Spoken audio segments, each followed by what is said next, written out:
ਸ਼੍ਰੋਮਣੀ ਗੁਰਦੁਆਰਾ ਪ੍ਰਬੰਧਕ committee ਦਾ ਜਿਹੜਾ YouTube channel ਉਹ channel ਨੂੰ ਇੱਕ ਹਫ਼ਤੇ ਦੇ ਲਈ ਬਲੌਕ ਕਰ ਦਿੱਤਾ। ਬਲੌਕ ਇਸ ਲਈ ਕਹਿੰਦੇ ਵੀ ਕੀਤਾ ਜਿਹੜੀ 31 ਅਕਤੂਬਰ ਨੂੰ ਜਿਹੜਾ ਸੌਦਾ ਲਾਇਆ ਗਿਆ ਸੀਗਾ ਉਸ ਦੇ ਸੰਦਰਭ ਦੇ ਵਿੱਚ ਜਿਹੜੀ ਉੱਥੋਂ ਕਥਾ ਹੋਈ ਸੀ ਉਹਦਾ ਹਵਾਲਾ ਦੇ ਕੇ ਬਲੌਕ ਕਰ ਦਿੱਤਾ ਗਿਆ। ਸੋ ਇਹ ਇੱਕ ਤਾਂ ਰਿਐਲਿਟੀ ਕੀ ਆਪਾਂ ਨੂੰ ਇਹ ਸ਼ੋਅ ਕਰਦੀ ਆ, ਦਿਖਾਉਂਦੀ ਆ ਕਿ ਸੋਸ਼ਲ ਮੀਡੀਆ ਅਸਲ 'ਚ ਲੋਕਾਂ ਦਾ ਆ, ਸੋਸ਼ਲ ਆ ਜਾਂ ਗਵਰਨਮੈਂਟਸ ਦਾ ਆ ਜਾਂ ਕਿਹਦੇ ਕੰਟਰੋਲ 'ਚ ਆ, ਤੇ ਅੱਗੇ ਜਿਹੜਾ ਉਹ ਆਪਾਂ ਇਸ ਤੋਂ ਕੀ ਵਧਣਾ ਹੈ, ਕੀ ਆਪਣੇ ਕੋਲ ਇਹਦੇ ਹੱਲ ਸੋਲੂਸ਼ਨ ਜਿਹੜੇ ਉਹ ਹੋਣੇ ਚਾਹੀਦੇ।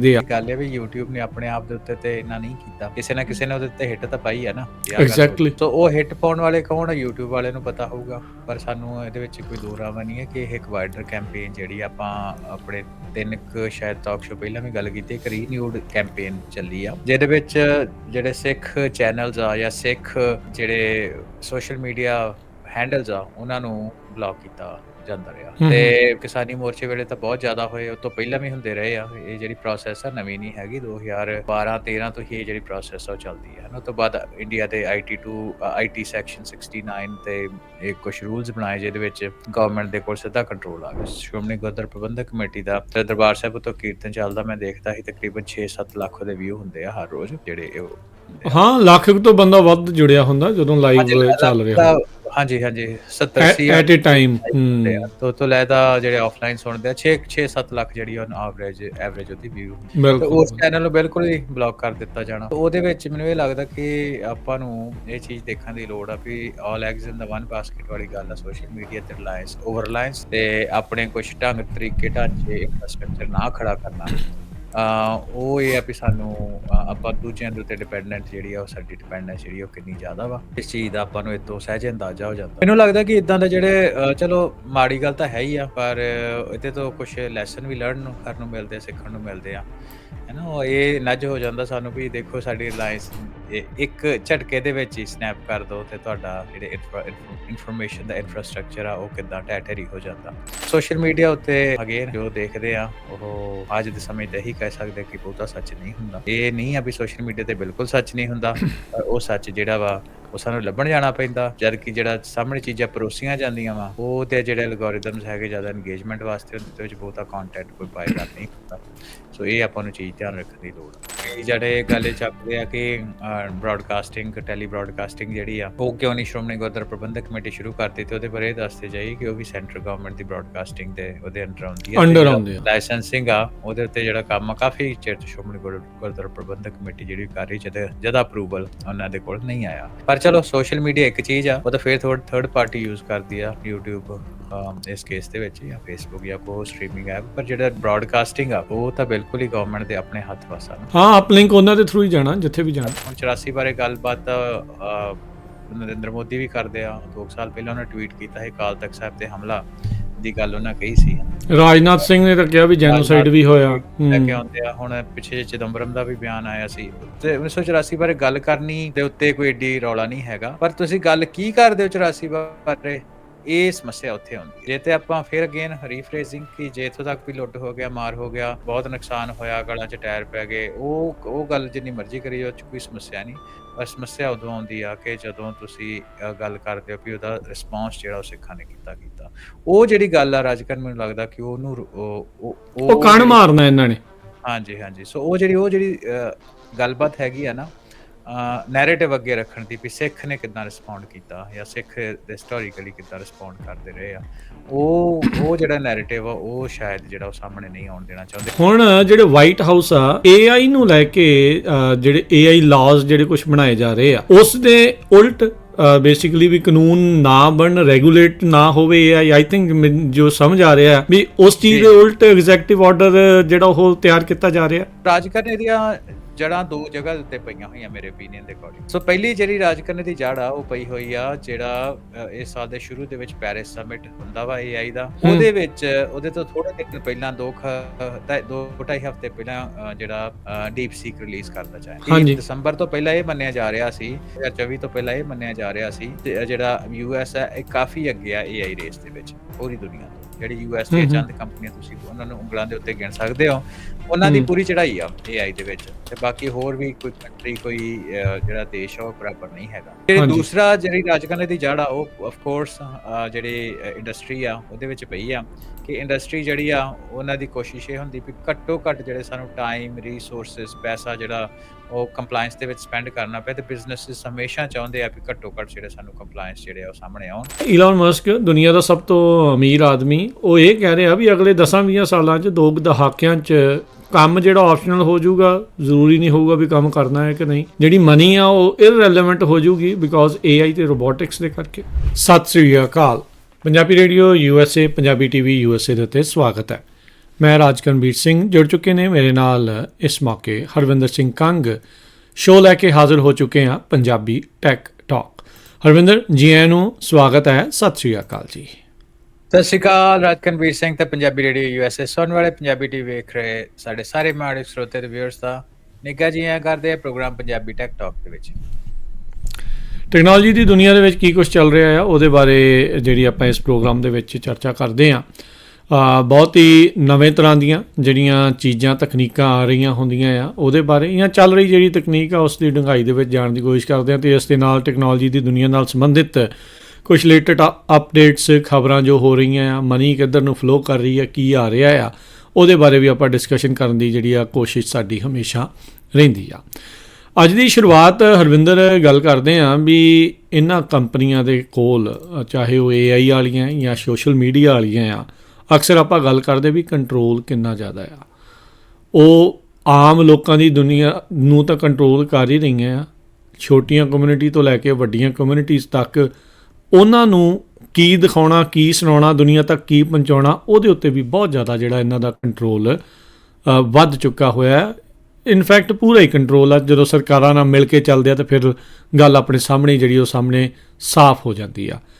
ਲੇਟੈਸਟ ਜੋ ਪਿਛਲੇ ਹਫ਼ਤੇ ਦੇ ਵਿੱਚ ਹਰਵਿੰਦਰ ਵਾਪਰਿਆ, ਸ਼੍ਰੋਮਣੀ ਗੁਰਦੁਆਰਾ ਪ੍ਰਬੰਧਕ ਕਮੇਟੀ ਦਾ ਜਿਹੜਾ YouTube ਚੈਨਲ, ਜਿੱਥੋਂ ਸਵੇਰੇ ਸ਼ਾਮ ਵੱਖ-ਵੱਖ ਹੋਰ ਗੁਰੂ ਘਰਾਂ ਤੋਂ, ਦਰਬਾਰ ਸਾਹਿਬ ਤੋਂ, ਹੋਰ ਗੁਰਦੁਆਰਾ ਸਾਹਿਬਾਨ ਤੋਂ ਲਾਈਵ ਗੁਰਬਾਣੀ, ਉੱਥੋਂ ਕਥਾ ਕੀਰਤਨ ਦੇ ਦੀਵਾਨ ਜਿਹੜੇ ਉਹ ਆਪਾਂ ਸਰਵਣ ਕਰਦੇ ਸੀ, ਦੇਖਦੇ ਸੀ। ਦੇਸ਼ਾਂ ਵਿਦੇਸ਼ਾਂ 'ਚ ਦੁਨੀਆ ਸਿੱਖ ਸੰਗਤ ਜਿਹੜੀ ਉਹਦੇ ਨਾਲ ਜੁੜਦੀ ਸੀ। 1.5 ਮਿਲੀਅਨ ਤੋਂ ਵੱਧ ਉਹਨਾਂ ਦੇ ਸਬਸਕ੍ਰਾਈਬਰ ਸੀਗੇ। ਸੋ ਹਜ਼ਾਰਾਂ ਹੀ ਲੱਖਾਂ ਜਿਹੜੇ ਉਹਨਾਂ ਦੇ ਵਿਊ, ਹਰ ਇੱਕ ਦੇ ਉੱਤੇ ਹਜ਼ਾਰਾਂ ਤੋਂ ਲੱਖਾਂ ਤੱਕ ਲੋਕ ਜਿਹੜੇ ਆ ਇੱਕ ਟਾਈਮ ਦੇ ਉੱਤੇ ਜਿੱਥੇ ਜੁੜ ਕੇ ਉਹਨਾਂ ਦੇ ਨਾਲ ਦੇਖਦੇ ਸੀਗੇ। ਉਹ ਚੈਨਲ ਨੂੰ 1 ਹਫ਼ਤੇ ਦੇ ਲਈ ਬਲੌਕ ਕਰ ਦਿੱਤਾ। ਬਲੌਕ ਇਸ ਲਈ ਕਹਿੰਦੇ ਵੀ ਕੀਤਾ ਵੀ ਜਿਹੜੀ 31 ਅਕਤੂਬਰ ਨੂੰ ਜਿਹੜਾ ਸੋਧਾ ਲਾਇਆ ਗਿਆ ਸੀਗਾ, ਉਸ ਦੇ ਸੰਦਰਭ ਦੇ ਵਿੱਚ ਜਿਹੜੀ ਉੱਥੋਂ ਕਥਾ ਹੋਈ ਸੀ ਉਹਦਾ ਹਵਾਲਾ ਦੇ ਕੇ ਬਲੌਕ ਕਰ ਦਿੱਤਾ ਗਿਆ। ਸੋ ਇਹ ਇੱਕ ਤਾਂ ਰਿਐਲਿਟੀ ਕੀ ਆਪਾਂ ਨੂੰ ਇਹ ਸ਼ੋਅ ਕਰਦੀ ਆ, ਦਿਖਾਉਂਦੀ ਆ ਵੀ ਸੋਸ਼ਲ ਮੀਡੀਆ ਅਸਲ 'ਚ ਲੋਕਾਂ ਦਾ ਆ, ਸੋਸ਼ਲ ਆ, ਜਾਂ ਗਵਰਨਮੈਂਟਸ ਦਾ ਆ, ਜਾਂ ਕਿਹਦੇ ਕੰਟਰੋਲ 'ਚ ਆ, ਅਤੇ ਅੱਗੇ ਜਿਹੜਾ ਉਹ ਆਪਾਂ ਇਸ ਤੋਂ ਕੀ ਵਧਣਾ ਹੈ, ਕੀ ਆਪਣੇ ਕੋਲ ਇਹਦੇ ਹੱਲ, ਸਲਿਊਸ਼ਨ ਜਿਹੜੇ ਉਹ ਹੋਣੇ ਚਾਹੀਦੇ ਆ। ਸੋ ਇਹ ਪੂਰਾ ਘਟਨਾਕ੍ਰਮ ਨੂੰ ਆਪਾਂ ਜੇ ਜਾਂਚੀਏ, ਘੋਖ ਕਰੀਏ, ਐਨਾਲਿਸਿਸ ਕਰੀਏ, ਤਾਂ ਕੀ ਸਾਹਮਣੇ ਆ ਰਿਹਾ ਹੈ ਹਰਵਿੰਦਰ? ਇਹਦੇ ਕਈ ਪੱਖ ਵੇਖਣ ਦੇ ਆਪਾਂ ਨਾ, ਮਲਟੀਪਲ ਐਸਪੈਕਟਸ ਇਹਦੇ ਉੱਤੇ ਗੱਲ ਕਰਦੇ ਹਾਂ। ਪਹਿਲੀ ਗੱਲ ਤਾਂ ਇੱਥੇ ਹੀ ਕਲੀਅਰ ਕਰ ਹੀ ਦਿੱਤੀ ਕਿ ਸਭ ਤੋਂ ਪਹਿਲੀ ਚੀਜ਼ ਇਹ ਹੁੰਦੀ ਕਿ ਜੋ ਆਪਾਂ ਸੋਸ਼ਲ ਮੀਡੀਆ ਦੇ ਉੱਪਰ ਦੇਖਦੇ ਹਾਂ ਉਹ ਕਿੰਨਾ ਕੁ ਆਰਗੈਨਿਕ ਆ, ਕਿਹੜੀ ਚੀਜ਼ ਨੂੰ ਅੱਗੇ ਲੈ ਕੇ ਆਉਣਾ, ਕਿਹੜੀ ਚੀਜ਼ ਨੂੰ ਪਿੱਛੇ ਲੈ ਕੇ ਆਉਣਾ, ਇਹਦੇ ਸੰਬੰਧੀ ਆਪਾਂ ਬਾਰ-ਬਾਰ ਗੱਲ ਕਰ ਚੁੱਕੇ ਆਪਣੇ ਟਾਕ ਸ਼ੋਅ ਦੇ ਵਿੱਚ। ਆਪਾਂ ਨੂੰ ਲੱਗਦਾ ਉਹ ਐਸਪੈਕਟ ਤਾਂ ਚਲੋ ਹੁਣ ਤੱਕ ਅੰਡਰਸਟੂਡ ਹੀ ਆ, ਉਹਨੂੰ ਉਹ ਤੋਂ ਆਪਾਂ ਨਾ ਗੱਲ ਕਰੀਏ, ਉਹਨੂੰ ਛੱਡ ਦਈਏ। ਦੂਸਰਾ ਇਹਦਾ ਐਸਪੈਕਟ ਅੱਜ ਕੱਲ੍ਹ ਇਹ ਆ ਕਿ ਗੱਲ ਇਹ ਆ ਕਿ ਜੇ ਤੁਸੀਂ ਮੈਸੇਜ ਦੇਖਦੇ ਹੋ ਆਪਾਂ PTC ਦੇ ਉੱਪਰ ਕਿੰਨੇ ਸਾਲ ਉਹ ਪ੍ਰੋਗਰਾਮ ਜਿਹੜੇ ਆ ਚੱਲਦੇ ਰਹੇ, ਸੇਮ ਪ੍ਰੋਗਰਾਮ ਜੀ, ਤੇ ਉਹਨੂੰ ਹਟਾ ਕੇ ਤੇ YouTube ਚੈਨਲ ਜਿਹੜਾ ਉਹ ਸਾਹਮਣੇ ਲੈ ਕੇ ਆਂਦਾ। ਤੇ ਉਹਦੇ ਵਿੱਚ ਮੈਂ ਇਹ ਗੱਲ ਦੱਸ ਦੇਵਾਂ ਕਿ ਜਿਹੜਾ PTC ਚੈਨਲ ਆ ਉਹਦੀ ਪ੍ਰੋਗਰਾਮਿੰਗ ਦੇ ਵਿੱਚ ਆਪਾਂ ਦੇਖਿਆ ਕਿ ਉਹਦਾ ਜਿਹੜਾ ਓਨਰ ਆ ਉਹ ਆਪਣੇ ਸੁਖਬੀਰ ਸਿੰਘ ਬਾਦਲ ਆ, ਟੈਕਨੀਕਲੀ ਉਸ ਕੰਪਨੀ ਦਾ, ਤੇ ਉਹਦਾ ਜਿਹੜਾ ਮੈਨੇਜਿੰਗ ਡਾਇਰੈਕਟਰ ਰਵਿੰਦਰ ਨਾਰਾਇਣ ਆ, ਤੇ ਉਹਦੇ ਨਾਲ ਰਾਜਕਨ ਉਹਨਾਂ ਦੇ ਜਿੱਤੇ ਤੁਸੀਂ ਕਮੈਂਟ ਦੇਖੋ ਮੈਂ ਵੀ ਉਹ ਇਸ ਚੀਜ਼ ਨੂੰ ਕਿੱਦਾਂ ਲੈ ਰਹੇ ਆ। ਤੇ ਉਹਦਾ ਮੈਂ ਸੋਸ਼ਲ ਮੀਡੀਆ ਉੱਪਰ ਪੋਸਟ ਦੇਖਦਾ ਸੀ, ਉਹ ਤਾਂ ਕਹਿੰਦੇ ਵੀ ਇਹਦੇ ਵਿੱਚ ਜਿਹੜਾ ਕਸੂਰ ਆ ਸ਼੍ਰੋਮਣੀ ਗੁਰਦੁਆਰਾ ਪ੍ਰਬੰਧਕ ਕਮੇਟੀ ਦਾ, ਜਿਹੜਾ ਨਾਰਾਇਣ ਕਹਿੰਦਾ। ਹਾਂਜੀ, ਰਵਿੰਦਰ ਨਾਰਾਇਣ ਤਾਂ ਤੁਸੀਂ ਦੇਖ ਸਕਦੇ ਹੋ। ਤੇ ਕਹਿੰਦਾ ਕਿ ਆਪਾਂ ਬੜਾ ਚਿਰ ਚੈਨਲ ਚਲਾਇਆ, ਸਾਨੂੰ ਇੱਦਾਂ ਦੀ ਕੋਈ ਸਮੱਸਿਆ ਨਹੀਂ ਆਈ ਹੁਣ ਸ਼੍ਰੋਮਣੀ ਕਮੇਟੀ ਦਾ ਕਸੂਰ ਆ ਵੀ ਇਹਨੇ ਕੀਰਤਨ ਤੋਂ ਬਿਨਾਂ ਕਥਾ ਜਾਂ ਉਹ ਚੀਜ਼ ਜਿਹੜੀ ਆ ਉਹ ਕਿਉਂ ਚਲਾਉਂਦੇ ਆ ਏਦਾਂ ਕਰਕੇ। ਦੇਖ ਲਓ। ਤੋ ਹਾਂਜੀ, ਇਹ ਨਾ ਇੱਕ ਥਾਟ ਮਾਨਸਿਕਤਾ ਇਦਾਂ ਦੀ ਆ ਕਿ ਤੁਸੀਂ ਹਰ ਦੁਨੀਆ ਭਰ ਵਿੱਚ ਹਰ ਜਗ੍ਹਾ ਹੀ ਦੇਖ ਸਕਦੇ ਹੋ ਕਿ ਓਪਰੈਸਰ ਦਾ ਹੀ ਸਾਰਾ ਕਸੂਰ ਆ। ਵੀ ਦੇ bring it on upon themselves. ਇਹ ਇੱਕ ਚੀਜ਼ ਵਰਡ ਯੂਜ਼ ਕਰਦੇ ਆ ਹਨਾ ਆਪਾਂ ਅੱਜ ਕੱਲ੍ਹ ਲੋਕਾਂ ਦੀ ਗੈਸ ਸੁਣੀ। ਲਾਈਟਿੰਗ ਇਸੇ ਨੂੰ ਹੀ ਕਹਿੰਦੇ ਆ ਵੀ ਇੱਕ ਤਾਂ ਪੀੜਤ ਆ ਤੇ ਉਹਦਾ ਹੀ ਦੋਸ਼ ਕੱਢਣਾ। ਹਾਂਜੀ, ਹਾਂਜੀ, ਇੱਕ ਜਿਹੜਾ ਪੀੜਤ ਹੂੰ ਧਿਰ ਆ ਇਹ ਤਾਂ ਤੁਹਾਡੇ ਕਰਕੇ ਹੀ ਹੋਇਆ ਜੀ। ਹੂੰ ਹੂੰ ਹਨਾ? ਹੂੰ ਹੂੰ ਹੂੰ। ਜਦ ਕਿ ਸਮੱਸਿਆ ਕਿੱਥੇ ਆ, ਇਹਦੇ ਆਪਾਂ ਥੋੜ੍ਹੀ ਹੋਰ ਡੂੰਘਾਈ ਦੇ ਵਿੱਚ ਜਾਂਦੇ ਆ ਵੀ ਗੱਲ ਇਹ ਵੀ YouTube ਨੇ ਆਪਣੇ ਆਪ ਦੇ ਉੱਤੇ ਤੇ ਇੰਨਾ ਨਹੀਂ ਕੀਤਾ। ਕਿਸੇ ਨਾ ਕਿਸੇ ਨੇ ਉਹਦੇ ਉੱਤੇ ਹਿੱਟ ਤਾਂ ਪਾਈ ਆ ਨਾ, ਵੀ ਆਹ ਗੱਲ ਹੋ ਐਗਜ਼ੈਕਟਲੀ। ਹੂੰ ਹਨਾ? ਸੋ ਉਹ ਹਿੱਟ ਪਾਉਣ ਵਾਲੇ ਕੌਣ ਆ? YouTube ਵਾਲਿਆਂ ਨੂੰ ਪਤਾ ਹੋਊਗਾ। ਪਰ ਸਾਨੂੰ ਇਹਦੇ ਵਿੱਚ ਕੋਈ ਦੋ ਰਾਹ ਨਹੀਂ ਹੈ ਕਿ ਇਹ ਇੱਕ ਵਾਈਡਰ ਕੈਂਪੇਨ ਜਿਹੜੀ ਆਪਾਂ ਆਪਣੇ 3 ਕੁ ਸ਼ਾਇਦ ਟਾਕ ਸ਼ੋ ਪਹਿਲਾਂ ਵੀ ਗੱਲ ਕੀਤੀ, ਇੱਕ ਰੀਨਿਊਡ ਕੈਂਪੇਨ ਚੱਲੀ ਆ, ਜਿਹਦੇ ਵਿੱਚ ਜਿਹੜੇ ਸਿੱਖ ਚੈਨਲਸ ਆ ਜਾਂ ਸਿੱਖ ਜਿਹੜੇ ਸੋਸ਼ਲ ਮੀਡੀਆ ਹੈਂਡਲਸ ਆ, ਉਹਨਾਂ ਨੂੰ ਬਲੌਕ ਕੀਤਾ ਜਾਂਦਾ ਰਿਹਾ ਹਨ। ਹੂੰ ਹੂੰ ਤੇ ਕਿਸਾਨੀ ਮੋਰਚੇ ਵੇਲੇ ਤਾਂ ਬਹੁਤ ਜ਼ਿਆਦਾ ਹੋਏ, ਉਹ ਤੋਂ ਪਹਿਲਾਂ ਵੀ ਹੁੰਦੇ ਰਹੇ ਆ। ਇਹ ਜਿਹੜੀ ਪ੍ਰੋਸੈਸ ਆ ਨਵੀਂ ਨਹੀਂ ਹੈਗੀ, 2012-13 ਤੋਂ ਹੀ ਇਹ ਜਿਹੜੀ ਪ੍ਰੋਸੈਸ ਆ ਉਹ ਚੱਲਦੀ ਹੈ। ਉਹ ਤੋਂ ਬਾਅਦ ਇੰਡੀਆ ਦੇ ਆਈਟੀ ਸੈਕਸ਼ਨ 69 ਤੇ ਇਹ ਕੁਛ ਰੂਲਸ ਬਣਾਏ ਜਿਹਦੇ ਵਿੱਚ ਗਵਰਨਮੈਂਟ ਦੇ ਕੋਲ ਸਿੱਧਾ ਕੰਟਰੋਲ ਆ ਗਿਆ। ਹੂੰ ਹੂੰ ਹੂੰ। ਤੋ ਉਹਦੇ ਵਿੱਚ ਕਾਫੀ ਕੁਛ ਜਿਹੜਾ ਵਾ ਇੰਡੀਅਨ ਸਫੀਅਰ ਦੇ ਵਿੱਚ ਵੀ ਚੱਲਦਾ ਪਿਆ। ਉਹਦੇ ਵਿੱਚ ਇੱਕ ਇਹ ਆ ਵੀ ਈਲਨ ਮਸਕ ਤੇ ਗਵਰਨਮੈਂਟ ਆਫ ਇੰਡੀਆ ਇੱਕ ਦੂਜੇ ਨਾਲ ਸਿੱਧੀ ਫਾਈਟ ਦੇ ਤਾਲਮੇਲ ਵਿੱਚ, ਚ। ਲੀਗਲ ਫਾਈਟ ਦੇ ਵਿੱਚ ਵੀ ਹੈਗੇ ਆ, ਜਿਹਦੇ ਵਿੱਚ ਕਾਫੀ ਟਾਈਮ ਦੇ ਉੱਤੇ ਟਵਿੱਟਰ ਹੁਣ ਐਕਸ ਆ, ਉਹ ਕਹਿੰਦੇ ਕਿ ਸਾਡੇ ਜਿਹੜੇ ਪੋਸਟ ਆ ਇੰਡੀਅਨ ਗਵਰਨਮੈਂਟ ਦੇ ਖਿਲਾਫ ਜਾਂ ਇੱਕ ਆਈਡੀਓਲੋਜੀ ਦੇ ਖਿਲਾਫ, ਉਹਨੂੰ ਤੁਸੀਂ ਹਟਾਓ। ਤੇ ਐਕਸ ਵਾਲੇ ਕਹਿੰਦੇ ਵੀ ਅਸੀਂ ਉਹਦੇ ਹੱਕ 'ਚ ਨਹੀਂ ਆ। ਹੂੰ ਹੂੰ ਤੇ ਉਹ ਬੈਂਗਲੌਰ ਦੇ ਵਿੱਚ ਉਹਨਾਂ ਦਾ ਜਿਹੜਾ ਆਪਸੀ ਕੇਸ ਆ ਉਹ ਚੱਲਦਾ ਪਿਆ ਇਸ ਸੰਬੰਧ ਨੂੰ ਲੈ ਕੇ, ਹੈ ਨਾ? ਤੇ ਉਹ ਤੋਂ ਲੈਦਾ ਕੁਛ ਉਹਦੇ 'ਚ ਥੋੜੀ ਪ੍ਰੋਗਰੈਸ ਵੀ ਦੇਖੀ ਗਈ ਕਿ ਜਿਹੜੇ government of India, central government ਨੇ ਇਹ ਕਹਿੰਦੇ ਆ ਕਿ ਜਿਹੜੇ ਤੁਹਾਡੇ ਸੋਸ਼ਲ ਮੀਡੀਆ ਦੇ ਉੱਪਰ ਜਿਹੜੀ ਪੋਸਟ ਹਟਾਉਣੀ ਆ ਜਾਂ ਨਹੀਂ ਹਟਾਉਣੀ, ਉਹ ਡਿਸਾਈਡ ਕੌਣ ਕਰੇ? ਪਹਿਲਾਂ ਕਾਫੀ ਥੱਲੇ ਲੈਵਲ ਤੱਕ ਉਹ ਗੱਲ ਪਹੁੰਚ ਗਈ ਸੀ। ਹੁਣ ਆਈ ਥਿੰਕ ਉਹ ਜਿਹੜੇ ਆ ਉਹ ਥੋੜੇ ਸੀਨੀਅਰ ਐਗਜ਼ੈਕਟਿਵਸ ਤੱਕ ਉਹਨਾਂ ਦੀ ਰੀਚ ਜਿਹੜੀ ਆ ਉਹ ਕਰ ਦਿੱਤੀ ਗਈ ਆ।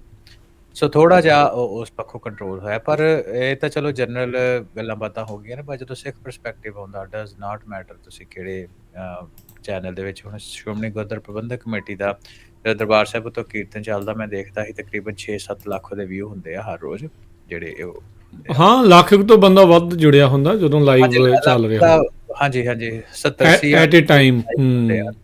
ਤੋਂ ਤੋਂ ਲੈਦਾ ਜਿਹੜੇ ਆਫਲਾਈਨ ਸੁਣਦੇ ਆ 6-7 ਲੱਖ ਜਿਹੜੀ ਉਹ ਐਵਰੇਜ ਉਹਦੀ ਵਿਊ ਹੁੰਦੀ ਆ। ਤੇ ਬਿਲਕੁਲ ਉਸ ਚੈਨਲ ਨੂੰ ਬਿਲਕੁਲ ਹੀ ਬਲੌਕ ਕਰ ਦਿੱਤਾ ਜਾਣਾ। ਤੇ ਉਹਦੇ ਵਿੱਚ ਮੈਨੂੰ ਇਹ ਲੱਗਦਾ ਕਿ ਆਪਾਂ ਨੂੰ ਇਹ ਚੀਜ਼ ਦੇਖਣ ਦੀ ਲੋੜ ਆ ਵੀ ਆਲ ਐਗਸ ਇਨ ਦਾ ਵਨ ਬਾਸਕਟ ਵਾਲੀ ਗੱਲ ਆ। ਸੋਸ਼ਲ ਮੀਡੀਆ ਤੇ ਓਵਰ ਰਿਲਾਇੰਸ ਤੇ ਆਪਣੇ ਕੁਛ ਢੰਗ, ਤਰੀਕੇ, ਢਾਂਚੇ, ਇਨਫਰਾਸਟ੍ਰਕਚਰ ਨਾ ਖੜਾ ਕਰਨਾ। ਉਹ ਇਹ ਆ ਵੀ ਸਾਨੂੰ ਆਪਾਂ ਦੂਜਿਆਂ ਦੇ ਉੱਤੇ ਡਿਪੈਂਡੈਂਟ ਜਿਹੜੀ ਆ, ਉਹ ਸਾਡੀ ਡਿਪੈਂਡੈਂਸ ਜਿਹੜੀ ਉਹ ਕਿੰਨੀ ਜ਼ਿਆਦਾ ਵਾ। ਇਸ ਚੀਜ਼ ਦਾ ਆਪਾਂ ਨੂੰ ਇਹ ਤੋਂ ਸਹਿਜੇ ਅੰਦਾਜ਼ਾ ਹੋ ਜਾਂਦਾ। ਮੈਨੂੰ ਲੱਗਦਾ ਕਿ ਇੱਦਾਂ ਦੇ ਜਿਹੜੇ ਚਲੋ ਮਾੜੀ ਗੱਲ ਤਾਂ ਹੈ ਹੀ ਆ, ਪਰ ਇਹਦੇ ਤੋਂ ਕੁਛ ਲੈਸਨ ਵੀ ਕਰਨ ਨੂੰ ਮਿਲਦੇ ਆ, ਸਿੱਖਣ ਨੂੰ ਮਿਲਦੇ ਆ, ਹੈ ਨਾ? ਉਹ ਇਹ ਨੱਜ ਹੋ ਜਾਂਦਾ ਸਾਨੂੰ ਵੀ ਦੇਖੋ ਸਾਡੀ ਰਿਲਾਇੰਸ ਇੱਕ ਝਟਕੇ ਦੇ ਵਿੱਚ ਹੀ ਸਨੈਪ ਕਰ ਦਿਓ ਤੇ ਤੁਹਾਡਾ ਜਿਹੜੇ ਇਨਫੋਰਮੇਸ਼ਨ ਦਾ ਇਨਫਰਾਸਟ੍ਰਕਚਰ ਆ ਉਹ ਕਿੱਦਾਂ ਢਹਿ ਢੇਰੀ ਹੋ ਜਾਂਦਾ। ਸੋ ਕਈ ਵਾਰ ਆਪਾਂ ਨਾ ਇੱਕ ਫਾਲਸ ਸੈਂਸ ਆਫ ਸਿਕਿਉਰਿਟੀ ਦੇ ਵਿੱਚ ਰਹਿ ਜਾਂਦੇ ਵੀ ਨਹੀਂ ਜੀ ਸੋਸ਼ਲ ਮੀਡੀਆ ਹੈਗਾ ਜਾਂ ਅੱਜ ਤੋਂ ਇਨਫੋਰਮੇਸ਼ਨ ਆਪਾਂ ਅੱਗੇ ਪਹੁੰਚਾ ਦੇਣੀ ਆ। ਆਪਾਂ ਵਾਰ-ਵਾਰ ਆਪਣੇ ਟਾਕ ਸ਼ੋ ਦੇ ਵਿੱਚ ਗੱਲ ਕਰਦੇ ਕਿ ਸੋਸ਼ਲ ਮੀਡੀਆ ਦੇ ਐਲਗੋਰਿਥਮ ਜਿਹੜੇ ਹੁੰਦੇ ਇਸ ਹਿਸਾਬ ਦੇ ਆ ਕਿ ਕਿਹੜੀ ਚੀਜ਼ ਨੂੰ ਅੱਗੇ ਲੈ ਕੇ ਆਉਣਾ, ਕਿਹੜੀ ਚੀਜ਼ ਨੂੰ ਪ੍ਰਮੋਟ ਕਰਨਾ, ਕਿਹੜੀ ਨੂੰ ਨਹੀਂ ਕਰਨਾ। ਇਹਦੇ ਵਿੱਚ ਕਾਫੀ ਜਿਹੜਾ ਹੱਥ ਆ ਉਹ ਸਟੇਟ ਦਾ ਹੁੰਦਾ ਵਾ, ਗਵਰਨਮੈਂਟਸ ਦਾ ਹੁੰਦਾ। ਤੇ ਸੋਸ਼ਲ ਮੀਡੀਆ ਤੇ ਜਿਹੜੀ ਵੀ ਚੀਜ਼ ਆਪਾਂ ਵਾਇਰਲ ਹੋ ਰਹੇ ਉਹ ਅਖੀਰ ਹੀ ਸੱਚ ਨਹੀਂ ਹੁੰਦਾ। ਉਹਦੀ ਘੋਖ ਜਿਹੜੀ ਆ ਉਹ ਸਾਨੂੰ ਕਰਨੀ ਬਣਦੀ ਹੈ। ਕਈ ਵਾਰੀ ਬਹੁਤ ਜ਼ਿਆਦਾ ਚੀਜ਼ਾਂ ਜਿਹੜੀਆਂ ਉਹ ਪੋਲੀਟੀਕਲ ਵਿਊਜ਼ ਨੂੰ ਸਵੇ ਕਰਨ ਦੇ ਲਈ ਸਾਹਮਣੇ ਲਿਆਂਦੀਆਂ ਜਾਂਦੀਆਂ, ਵਾਇਰਲ ਕੀਤੀਆਂ ਜਾਂਦੀਆਂ। ਆਪਾਂ ਆਮ ਆਦਮੀ ਪਾਰਟੀ ਦੀ ਸਰਕਾਰ ਦੀ ਵੀ ਗੱਲ ਕਰਦੇ ਆ, ਇੱਕ ਵੱਡੀ ਐਗਜ਼ਾਮਪਲ ਆ ਸਾਡੇ ਸਾਹਮਣੇ। ਤੇ ਉਹਦੇ ਉੱਤੋਂ ਵੀ ਜੇ ਤੁਸੀਂ ਹੂੰ ਉਹਨਾਂ ਹੂੰ ਦੀ ਪੋਸਟ ਦੇਖੋ, ਆਪਾਂ ਬਾਰ-ਬਾਰ ਗੱਲ ਕਰਦੇ ਭਗਵੰਤ ਮਾਨ ਦੀ ਤੁਸੀਂ ਕੋਈ ਪੋਸਟ ਦੇਖ ਲਓ ਤੇ ਥੱਲੇ ਕਿੰਨੇ ਫੇਕ ਕਮੈਂਟਸ ਹੁੰਦੇ ਆ ਐਂਗੇਜਮੈਂਟ ਕਰਨ ਦੇ ਵਾਸਤੇ। ਫੇਕ ਆਈਡੀ ਵਾਲੇ। ਹੂੰ ਹੂੰ ਹੂੰ ਹੂੰ। ਤੇ ਉਹ ਸੋਸ਼ਲ ਮੀਡੀਆ ਉੱਤੇ ਅਗੇਨ ਜੋ ਦੇਖਦੇ ਆ ਉਹ ਅੱਜ ਦੇ ਸਮੇਂ ਤੇ ਇਹੀ ਕਹਿ ਸਕਦੇ ਕਿ ਬਹੁਤਾ ਸੱਚ ਨਹੀਂ ਹੁੰਦਾ। ਇਹ ਨਹੀਂ ਆ ਵੀ ਸੋਸ਼ਲ ਮੀਡੀਆ ਤੇ ਬਿਲਕੁਲ ਸੱਚ ਨਹੀਂ ਹੁੰਦਾ, ਪਰ ਉਹ ਸੱਚ ਜਿਹੜਾ ਵਾ ਉਹ ਸਾਨੂੰ ਲੱਭਣ ਜਾਣਾ ਪੈਂਦਾ। ਜਦ ਕਿ ਜਿਹੜਾ ਸਾਹਮਣੇ ਚੀਜ਼ਾਂ ਪਰੋਸੀਆਂ ਜਾਂਦੀਆਂ ਵਾ ਉਹ ਤੇ ਜਿਹੜੇ ਐਲਗੋਰਿਦਮਸ ਹੈਗੇ ਜ਼ਿਆਦਾ ਇੰਗੇਜਮੈਂਟ ਵਾਸਤੇ, ਉਹਦੇ ਵਿੱਚ ਬਹੁਤਾ ਕੰਟੈਂਟ ਕੋਈ ਪਾਏਦਾਰ ਨਹੀਂ ਹੁੰਦਾ। ਸੋ ਇਹ ਆਪਾਂ ਨੂੰ ਚੀਜ਼ ਧਿਆਨ ਰੱਖਣ ਦੀ ਲੋੜ ਆ।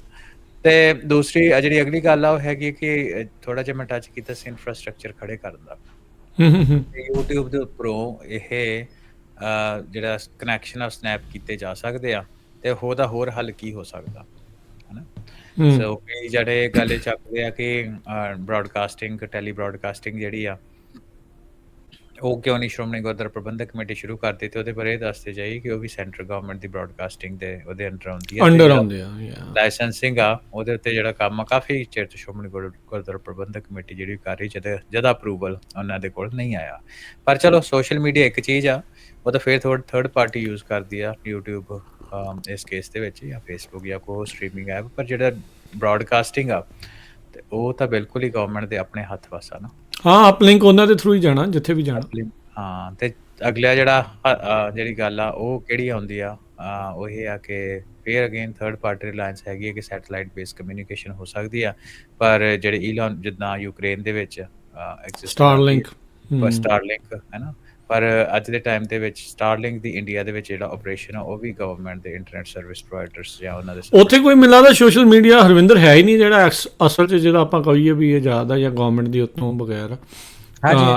ਜਿਹੜਾ ਸੋਸ਼ਲ ਮੀਡੀਆ ਉਹ ਬਹੁਤ 140 ਕਰੋੜ ਬੰਦਿਆਂ ਨੂੰ ਏਡੀ ਵੱਡੀ ਆਬਾਦੀ ਆ, ਉਹਨੂੰ ਏਡੀ ਵੱਡੀ ਮਾਰਕੀਟ ਦੇਖਦੇ ਆ, ਉਹਨਾਂ ਨੂੰ ਤਾਂ ਡਾਲਰ ਨਾਲ ਮਤਲਬ। ਆਪਾਂ ਦੇਖੋ ਇੱਕ ਵਾਰੀ ਨਹੀਂ, ਮਤਲਬ ਆਪਾਂ ਕਈ ਵਾਰੀ ਸੈਂਕੜੇ ਵਾਰੀ ਇਹ ਗੱਲ ਕੀਤੀ ਹੋਣੀ ਹੈ, ਇਹ ਜਿਹੜੀਆਂ ਕੰਪਨੀਜ਼ ਆ ਦੇ do not care about humans, like ਉਹਨਾਂ ਨੂੰ ਲੋਕਾਂ ਦੇ ਸੈਂਟੀਮੈਂਟ ਦੇ ਨਾਲ ਇਨ ਅ ਲੌਂਗ ਰਨ ਮੈਟਰ ਨਹੀਂ ਕਰਦਾ। ਹਾਂ, ਕੁਛ ਕੁ ਫੈਸਲੇ ਕਿਸੇ ਟਾਈਮ ਦੇ ਉੱਤੇ ਜ਼ਿਆਦਾ ਪ੍ਰੈਸ਼ਰ ਪਏ ਦੇ ਉੱਤੇ ਉਹ ਚੇਂਜ ਕਰ ਸਕਦੇ ਕੁਛ ਟਾਈਮ ਲਈ, ਪਰ ਇਵੈਂਚੁਅਲੀ ਲੌਂਗ ਰਨ ਦੇ ਵਿੱਚ ਉਹਨਾਂ ਨੂੰ ਸਿਰਫ ਜਿੰਨਾ ਤੁਹਾਡੀ ਪੱਗ ਦਾ ਰੰਗ ਆ ਨਾ, ਇਹ ਵਾਲੇ ਨੋਟ ਹੀ ਸੋਹਣੇ ਲੱਗਦੇ ਇਹਨਾਂ ਨੂੰ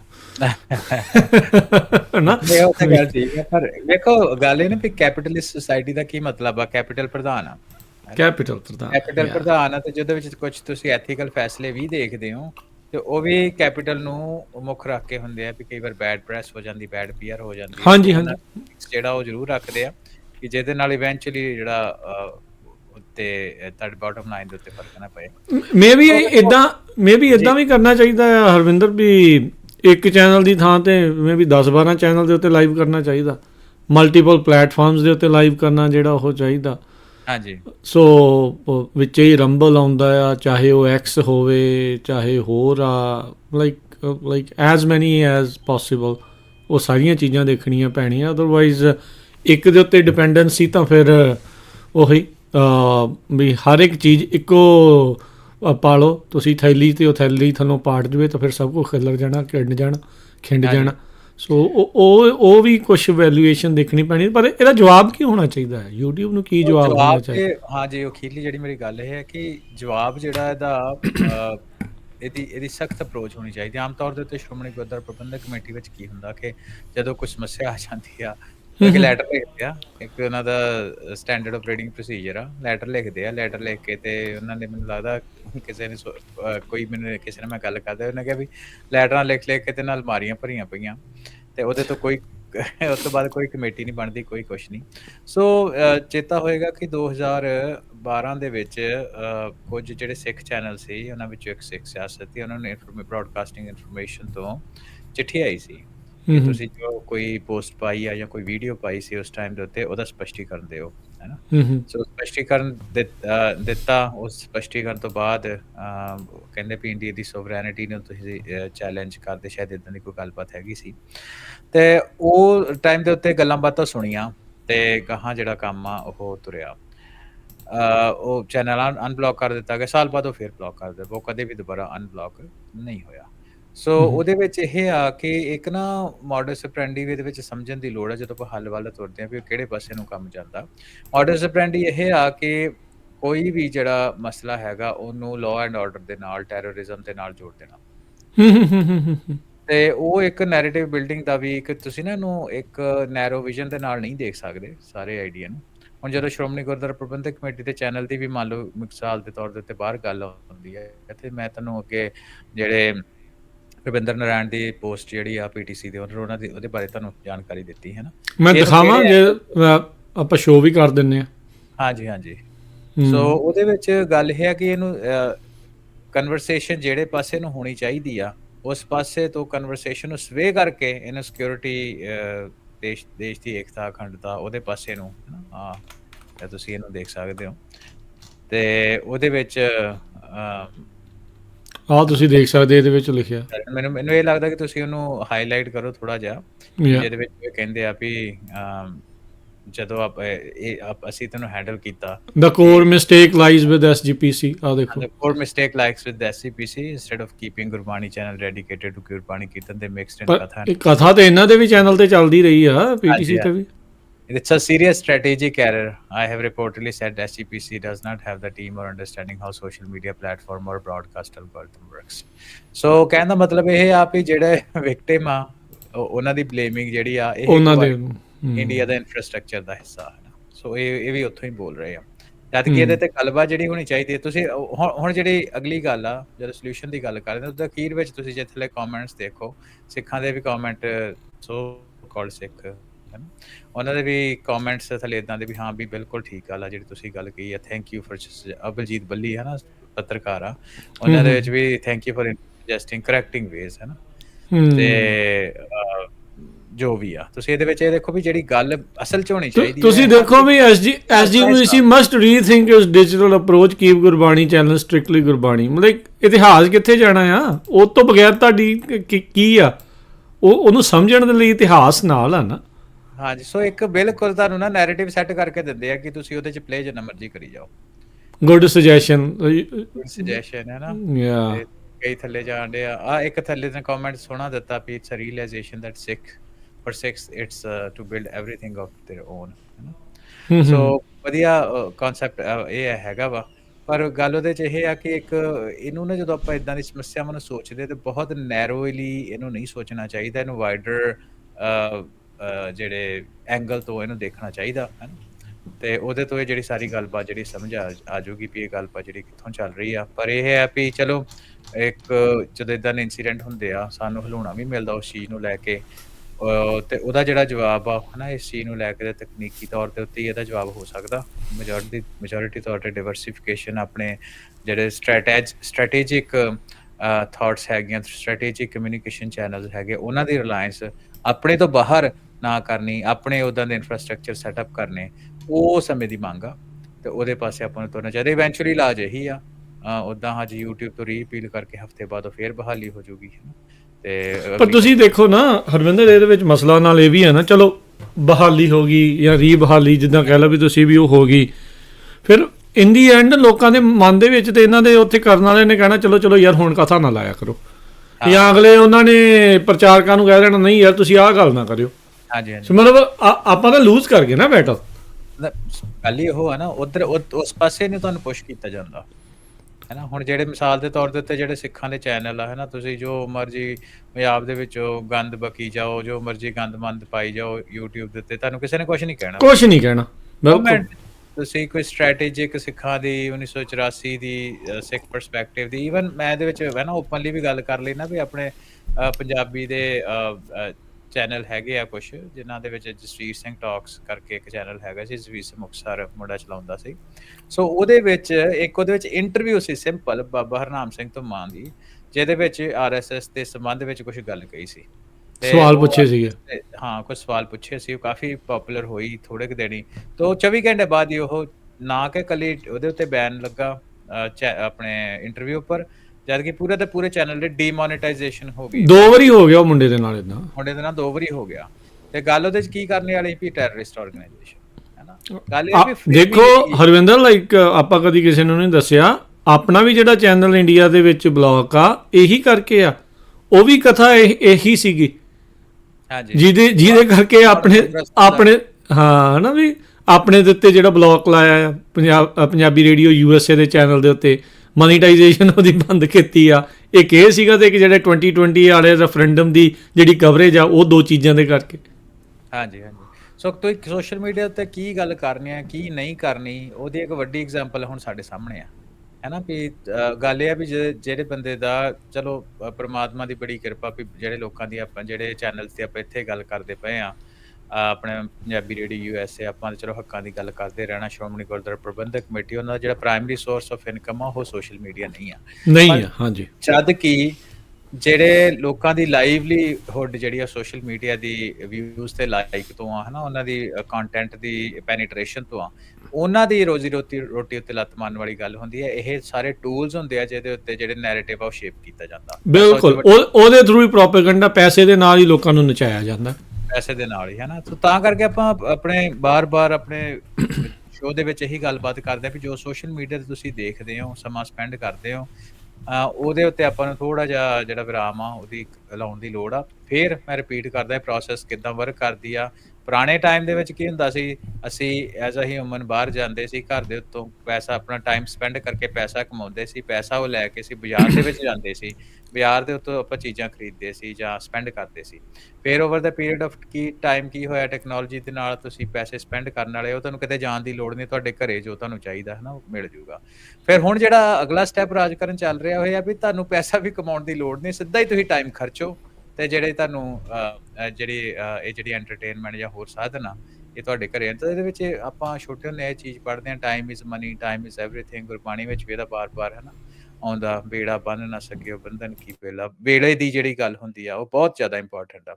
ਤੇ ਮੈਨੂੰ ਇਹ ਆ ਵੀ ਆਪਾਂ ਕਿੰਨੇ ਘੰਟੇ ਬੱਧੀ ਜਿਹੜਾ ਸੋਸ਼ਲ ਮੀਡੀਆ ਉੱਤੇ ਕੰਟੈਂਟ ਜਿਹੜਾ ਉਹ ਵੇਖਦੇ ਆ ਤੇ ਆਪਣਾ ਜ਼ਿੰਦਗੀ ਦਾ ਕਿੰਨਾ ਟਾਈਮ ਬਰਬਾਦ ਕਰਦੇ ਆ। ਅੱਛਾ, ਫਿਰ ਹੁਣ ਇਹ ਥੋੜਾ ਜਿਹਾ ਜੇ ਤੁਸੀਂ ਦੱਸ ਸਕਦੇ ਜਾਂ ਕਹਿ ਸਕਦੇ ਆ ਵੀ ਕੀ ਫਿਰ ਅੱਗੇ ਕਰਨਾ ਕੀ ਚਾਹੀਦਾ? ਸੁਜੈਸ਼ਨ ਠੀਕ ਆ, ਆਪਣੇ ਆਪ ਦਾ ਹਰ ਇੱਕ ਚੀਜ਼ ਬਿਲਡ ਕਰ ਲਓ, ਪਰ ਬਿਲਡ ਕੀ ਕਰਨਾ ਹੈ, ਮਤਲਬ ਕੀ ਕਰਨਾ ਜਦੋਂ ਤੁਸੀਂ ਉਸ ਮੁਲਕ ਦੇ ਵਿੱਚ ਇਵੈਂਚੁਅਲੀ ਤੁਹਾਨੂੰ ਉਹਨਾਂ ਦੇ ਕੰਟਰੋਲ ਅੰਡਰ ਹੀ ਜਿਹੜਾ ਉਹ ਰਹਿਣਾ ਪੈਣਾ? ਦੇਖੋ ਰਾਜਕਰਨ, ਗੱਲ ਇਹ ਆ ਕਿ ਸਭ ਕੁਝ ਇਦਾਂ ਵੀ ਬਲੈਕ ਐਂਡ ਵਾਈਟ ਨਹੀਂ ਹੁੰਦਾ। ਇੱਕ ਜਿਹੜੀ ਆਪਾਂ ਮੇਜਰ ਸਮੱਸਿਆ ਹੁੰਦੀ ਹੈ ਨਾ, ਮੈਂ ਆਪਾਂ ਉਸ ਸਮੱਸਿਆ ਦੇ ਰੂਟ ਦੇ ਵਿੱਚ ਹੀ ਜਾਂਦੇ ਆ। ਹੁਣ ਹੱਲ ਰੈਡੀਮੇਡ ਆਪਾਂ ਕੱਢ ਕੇ ਆਪਾਂ ਨਹੀਂ ਦੱਸ ਸਕਦੇ, ਕਿਉਂਕਿ ਆਪਾਂ ਵੀ ਉਸ ਫੀਲਡ ਦੇ ਸਬਜੈਕਟ ਮੈਟਰ ਐਕਸਪਰਟ ਨਹੀਂ, ਪਰ ਆਪਾਂ ਤੁਹਾਨੂੰ ਰਾਹ ਦੱਸ ਸਕਦੇ ਆ, ਆਪਣੇ ਓਪੀਨੀਅਨ ਦੱਸ ਸਕਦੇ ਵੀ ਇਹਦਾ ਰਾਹ ਕੀ ਆ। ਰਾਹ ਰਾਜਕਰਨ ਇਹ ਆ ਵੀ ਸਾਨੂੰ ਇਹ ਪਤਾ ਸਾਡੀ ਕਮਿਊਨਿਟੀ ਟੈਕ ਦੇ ਵਿੱਚ ਸ਼ਮੂਲੀਅਤ ਬਹੁਤ ਘੱਟ ਆ, ਤੇ ਸਾਡੀ ਜਿਹੜੀ ਕੋਸ਼ਿਸ਼ ਹੁੰਦੀ ਆ ਟਾਕ ਸ਼ੋਅ ਵੀ ਸ਼ੁਰੂ ਕਰਨ ਦੀ, ਸਾਡੀ ਕੋਸ਼ਿਸ਼ ਇਹ ਵੀ ਵੱਧ ਤੋਂ ਵੱਧ ਜਿਹੜੇ ਆਪਣੇ ਲੋਕ ਆ ਟੈਕ ਦੇ ਵਿੱਚ ਜਾਣ।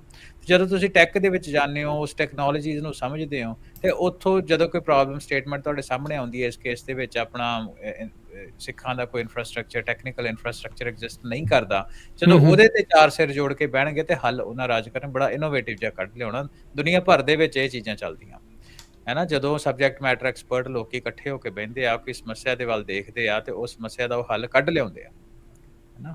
ਸੋ ਇਹੀ ਇੱਕ ਦੋ ਚੀਜ਼ਾਂ ਇਹਦੇ 'ਚ ਕਿਹੜੀ ਆ ਗਈਆਂ, ਟੈਕ ਦੇ ਵਿੱਚ ਸ਼ਮੂਲੀਅਤ ਤੇ ਸਿਰ ਜੋੜ ਕੇ ਬਹਿਣ ਦੀ ਜਿਹੜੀ ਸਾਡੇ 'ਚ ਕਵਾਇਦ ਆ ਉਹ ਹੋ ਜੇ, ਤੇ ਮੈਨੂੰ ਲੱਗਦਾ ਕਿ ਆਪਣੇ ਬਹੁਤ ਜ਼ਿਆਦਾ ਜਿਹੜੇ ਮਸਲੇ ਉਹ ਹੱਲ ਹੋ ਜਾਣਗੇ। ਤੇ ਸੋਸ਼ਲ ਮੀਡੀਆ ਤੋਂ ਤੇ ਆਮ ਫਿਰ ਆਪਾਂ ਬਾਰ-ਬਾਰ ਕਹਿੰਦੇ ਆ ਕਿ ਸਮਾਂ ਵੱਧ ਤੋਂ ਵੱਧ ਘਟਾਓ।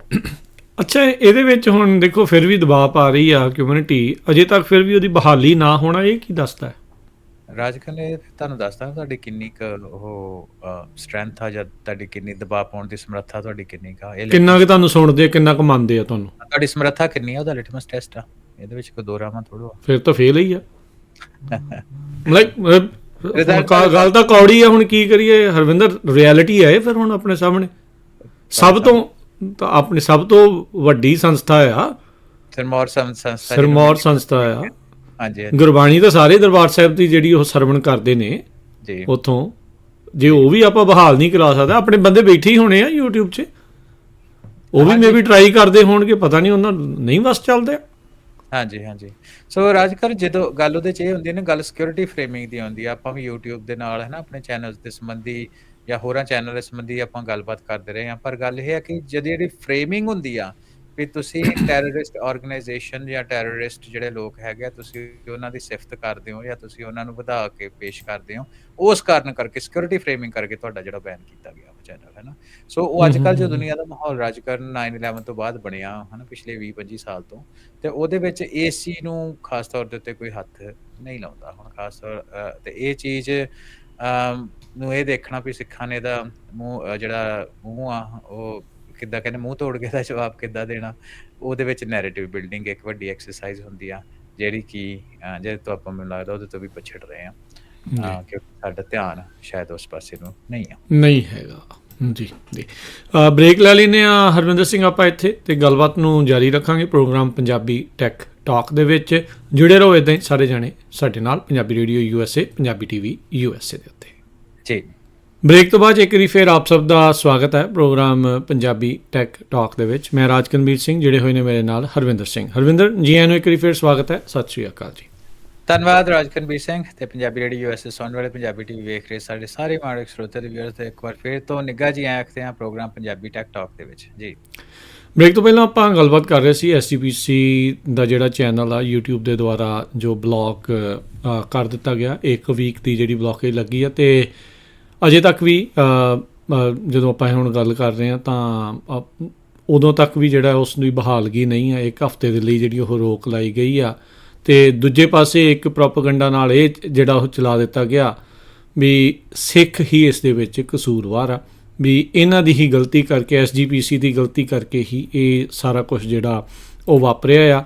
ਉਸ ਗੱਲ ਤੋਂ ਇਹ ਸਾਰੇ ਜਾਣੇ ਮੁਨਕਰ ਹੋ ਰਹੇ ਆ ਵੀ ਸਟੇਟ ਕੀ ਇਸ ਦੇ ਵਿੱਚ ਚਾਹੁੰਦੀ ਆ, ਕਿੱਦਾਂ ਇਹ ਪ੍ਰੋਪੇਗੈਂਡਾ ਇੱਕ ਨਵਾਂ ਨੈਰੇਟਿਵ ਜਿਹੜਾ ਬਿਰਤਾਂਤ ਆ ਬਿਲਡਅਪ ਜਿਹੜਾ ਹੋ ਰਿਹਾ ਆ। ਸੋ ਬਿਫੋਰ ਵੀ ਗੋ ਫਰਦਰ, ਇਸ ਤੋਂ ਅੱਗੇ ਵਧਣ ਤੋਂ ਪਹਿਲਾਂ ਜੇ ਇਸ ਨੂੰ ਆਪਾਂ ਸਮਰਾਈਜ਼ ਕਰਨਾ ਹੋਵੇ, ਹਰਵਿੰਦਰ ਕਿੱਦਾਂ?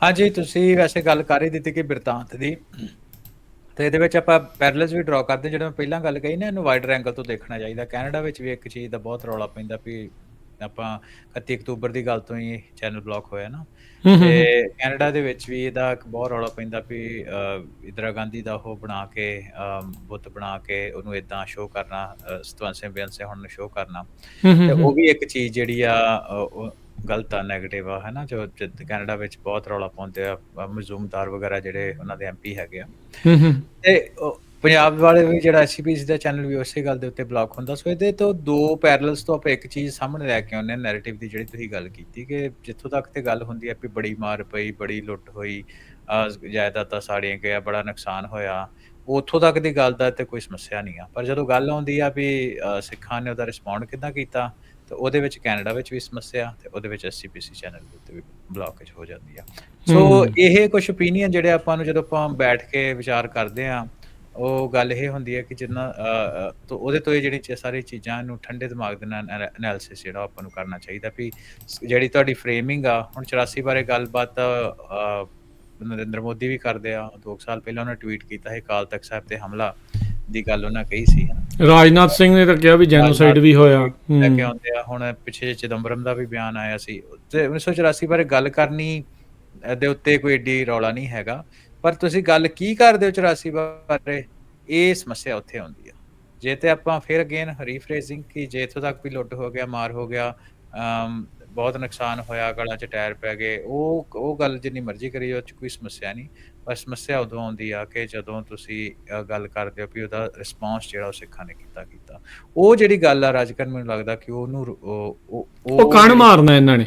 ਹਾਂਜੀ। ਸੋ ਉਹ ਜਿਹੜੀ ਗੱਲਬਾਤ ਹੈਗੀ ਆ ਨਾ, ਨੈਰੇਟਿਵ ਅੱਗੇ ਰੱਖਣ ਦੀ ਵੀ ਸਿੱਖ ਨੇ ਕਿੱਦਾਂ ਰਿਸਪੌਂਡ ਕੀਤਾ ਜਾਂ ਸਿੱਖ ਹਿਸਟੋਰੀਕਲੀ ਕਿੱਦਾਂ ਰਿਸਪੌਂਡ ਕਰਦੇ ਰਹੇ ਆ, ਉਹ ਜਿਹੜਾ ਨੈਰੇਟਿਵ ਆ ਉਹ ਸ਼ਾਇਦ ਜਿਹੜਾ ਉਹ ਸਾਹਮਣੇ ਨਹੀਂ ਆਉਣ ਦੇਣਾ ਚਾਹੁੰਦੇ। ਗੱਲਬਾਤ ਮੇਰਾ ਓਪੀਨੀਅਨ ਤੇ ਇਸੇ ਚੀਜ਼ ਤੋਂ ਇਹੀ ਬਾਗੀਪੁਣਾ ਤੇ ਜਿਹੜਾ ਦੇਖੋ ਜਿਹੜੀਆਂ ਪਹਿਲਾਂ ਇਹ ਗੱਲਾਂ ਹੋਈਆਂ ਜਾਂ ਜਿੱਦਾਂ ਇਹ ਹੈਗੀਆਂ ਵੀ ਜਦੋਂ ਤੁਹਾਨੂੰ ਕਿਸੇ ਪਾਸੇ ਵੀ ਇਨਸਾਫ ਨਹੀਂ ਮਿਲਦਾ, ਸਿੱਖ ਦਾ ਆਪਣਾ ਕੰਮ ਆ ਵੀ ਆਪ ਇਨਸਾਫ ਲੈਣਾ ਤੇ ਆਪ ਇਨਸਾਫ ਜਿਹੜਾ ਕਰਨਾ, ਉਸੇ ਚੀਜ਼ ਤੋਂ ਡਰ ਆ ਜੀ।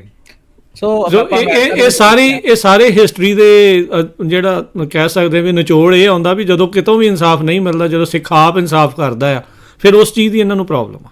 ਹਾਂਜੀ, ਅਸੀਂ ਅਮਰੀਕਾ ਦੇ ਵਿੱਚ ਬੈਠੇ ਹਾਂ, ਇੱਥੇ ਵੀ ਰਾਈਟ ਟੂ ਬੀਅਰ ਆਰਮਸ ਆ ਨਾ, ਜਿਹੜਾ ਅਮੈਂਡਮੈਂਟ, ਸੈਕੰਡ ਅਮੈਂਡਮੈਂਟ ਆ 2A, ਬਿਲਕੁਲ ਆਪਾਂ ਹਰ ਇੱਕ ਸਿਟੀਜ਼ਨ ਦੇ ਕੋਲ ਹੈਗਾ। ਉਹ ਵੀ ਕਾਈਂਡ ਆਫ ਸਿਮਿਲਰ ਲਾਈਨਸ ਦੇ ਉੱਤੇ, ਸੇਮ ਤਾਂ ਨਹੀਂ ਆਫ ਕੋਰਸ, ਕਨਸੈਪਟ ਵੱਖਰਾ, ਪਰ ਸਿਮਿਲਰ ਲਾਈਨਸ ਦੇ ਉੱਤੇ ਹੈਗਾ, ਹੈ ਨਾ। ਅਮਰੀਕਾ ਦੇ ਵਿੱਚ ਬੈਠ ਕੇ ਤਾਂ ਆਪਾਂ ਬਿਲਕੁਲ ਕੌਨਫੀਡੈਂਟਲੀ ਜਿਹੜੀ ਆ ਉਹ ਗੱਲ ਕਹਿ ਸਕਦੇ ਹਾਂ, ਤੇ ਇਹਦੇ ਬਾਰੇ ਖੁੱਲ੍ਹੇਆਮ ਗੱਲਾਂ ਹੁੰਦੀਆਂ ਵੀ ਆ, ਹਰ ਜਗ੍ਹਾ ਹੁੰਦੀਆਂ। ਪਰ ਜਿਹੜੀਆਂ ਸੋ ਕਾਲਡ ਜਿੱਥੇ ਪੂਰਨ ਤੌਰ ਤੇ ਡੈਮੋਕ੍ਰੇਸੀ ਨਹੀਂ ਹੈ, ਜਿੱਥੇ ਨਾਮ ਦੀ ਡੈਮੋਕ੍ਰੇਸੀ ਆ, ਉੱਥੇ ਜਿੱਦਾਂ ਆਵਾਜ਼ਾਂ ਜਿਹੜੀਆਂ ਹੈਗੀਆਂ ਉਹਨਾਂ ਉੱਤੇ ਬਿਲਕੁਲ। ਹਰਵਿੰਦਰ, ਉੱਥੇ ਤਾਂ ਪੈਰਲਲ ਹੀ ਬਹੁਤ ਵੱਡਾ ਹੈ ਨਾ। ਉਹ ਸੈਕੰਡ ਅਮੈਂਡਮੈਂਟ ਦੇ ਵਿੱਚ ਇਹ ਆ ਵੀ ਉਹ ਲੋਕ ਮਲੀਸ਼ੀਆ ਬਣਾ ਸਕਦੇ ਆ ਜਦੋਂ ਤੁਹਾਡੀ ਸਰਕਾਰ ਤੁਹਾਡੇ ਉਲਟ ਚੱਲ ਜਾਵੇ ਜੀ, ਜਦੋਂ ਤੁਹਾਨੂੰ ਹੀ ਜਿਹੜਾ ਆ ਉਹ ਦੱਬਣ ਦੀ ਜਿਹੜੀ ਉਹ ਕੋਸ਼ਿਸ਼ ਕਰੇ, ਉਹ ਤਾਂ ਬਹੁਤ ਵੱਡਾ ਪੈਰਲਲ ਆ, ਬਿਲਕੁਲ ਨਾਲ ਸਿਮਿਲੈਰਿਟੀ ਉਸ ਚੀਜ਼ ਦੇ, ਜਿਹੜੀ ਆਪ ਨਿਆਂ ਦੇਣ ਵਾਲੀ ਜਿਹੜੀ ਗੱਲ ਜੀ।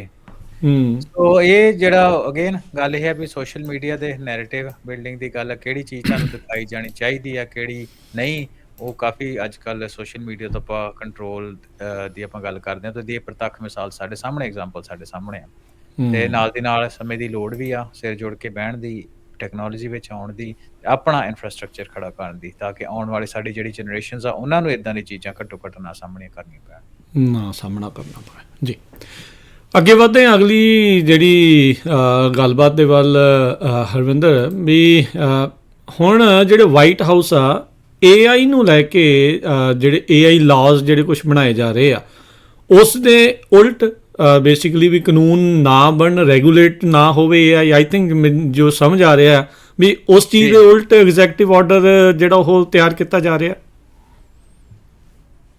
ਹਾਂਜੀ, ਸੋ ਮੈਂ ਇਹਦੇ ਵਿੱਚ ਇਹ ਦੱਸ ਦੇਵਾਂ ਕਿ AI ਇੰਡਸਟਰੀ ਲੀਡਰ ਹੈਗੇ ਜਿੱਦਾਂ ਸੈਮ ਐਲਟਮੈਨ ਆ ਜਾਂ VC ਹੈਗੇ ਆ, ਐਂਡਰੀਸਨ ਹੋਰੋਵਿਟਜ਼ ਵਗੈਰਾ, ਹੈ ਨਾ। ਤੁਹਾਨੂੰ ਚੇਤਾ ਹੋਵੇਗਾ ਥੋੜੇ ਦਿਨ ਪਹਿਲਾਂ ਹੀ ਕੈਲੀਫੋਰਨੀਆ ਨੇ ਇੱਕ ਲਾਅ ਪਾਸ ਕੀਤਾ ਸੀ। ਉਹ ਤੋਂ ਪਹਿਲਾਂ ਇੱਕ ਸਖਤ ਲਾਅ ਦਾ ਡਰਾਫਟ ਸਾਹਮਣੇ ਆਇਆ ਸੀ, ਪਰ ਗਵਰਨਰ ਨਿਊਸਮ ਨੇ ਉਹਨੂੰ ਪਾਸ ਨਹੀਂ ਸੀ ਕੀਤਾ, ਜਿਹਦੇ ਵਿੱਚ AI ਕੰਪਨੀਜ਼ ਦੇ ਉੱਤੇ ਰੈਗੂਲੇਸ਼ਨਸ ਹੈਗੀਆਂ ਸੀ। ਤੇ ਉਹ ਤੋਂ ਲੈਦਾ ਸੀਰੀਜ਼ ਆਫ AI ਲਾਅਜ਼ ਜਿਹੜੇ ਆ, ਇੱਕ ਮੈਂ ਨਿਊਜ਼ ਪੜ੍ਹਦਾ ਸੀ ਉਹਦੇ ਵਿੱਚ ਲਿਖਿਆ ਸੀ ਕਿ ਤਕਰੀਬਨ 100 ਦੇ ਕਰੀਬ ਜਿਹੜੇ AI ਡਰਾਫਟ ਆ ਸਟੇਟਸ ਦੇ ਵਿੱਚ ਬੈਠੇ ਆ।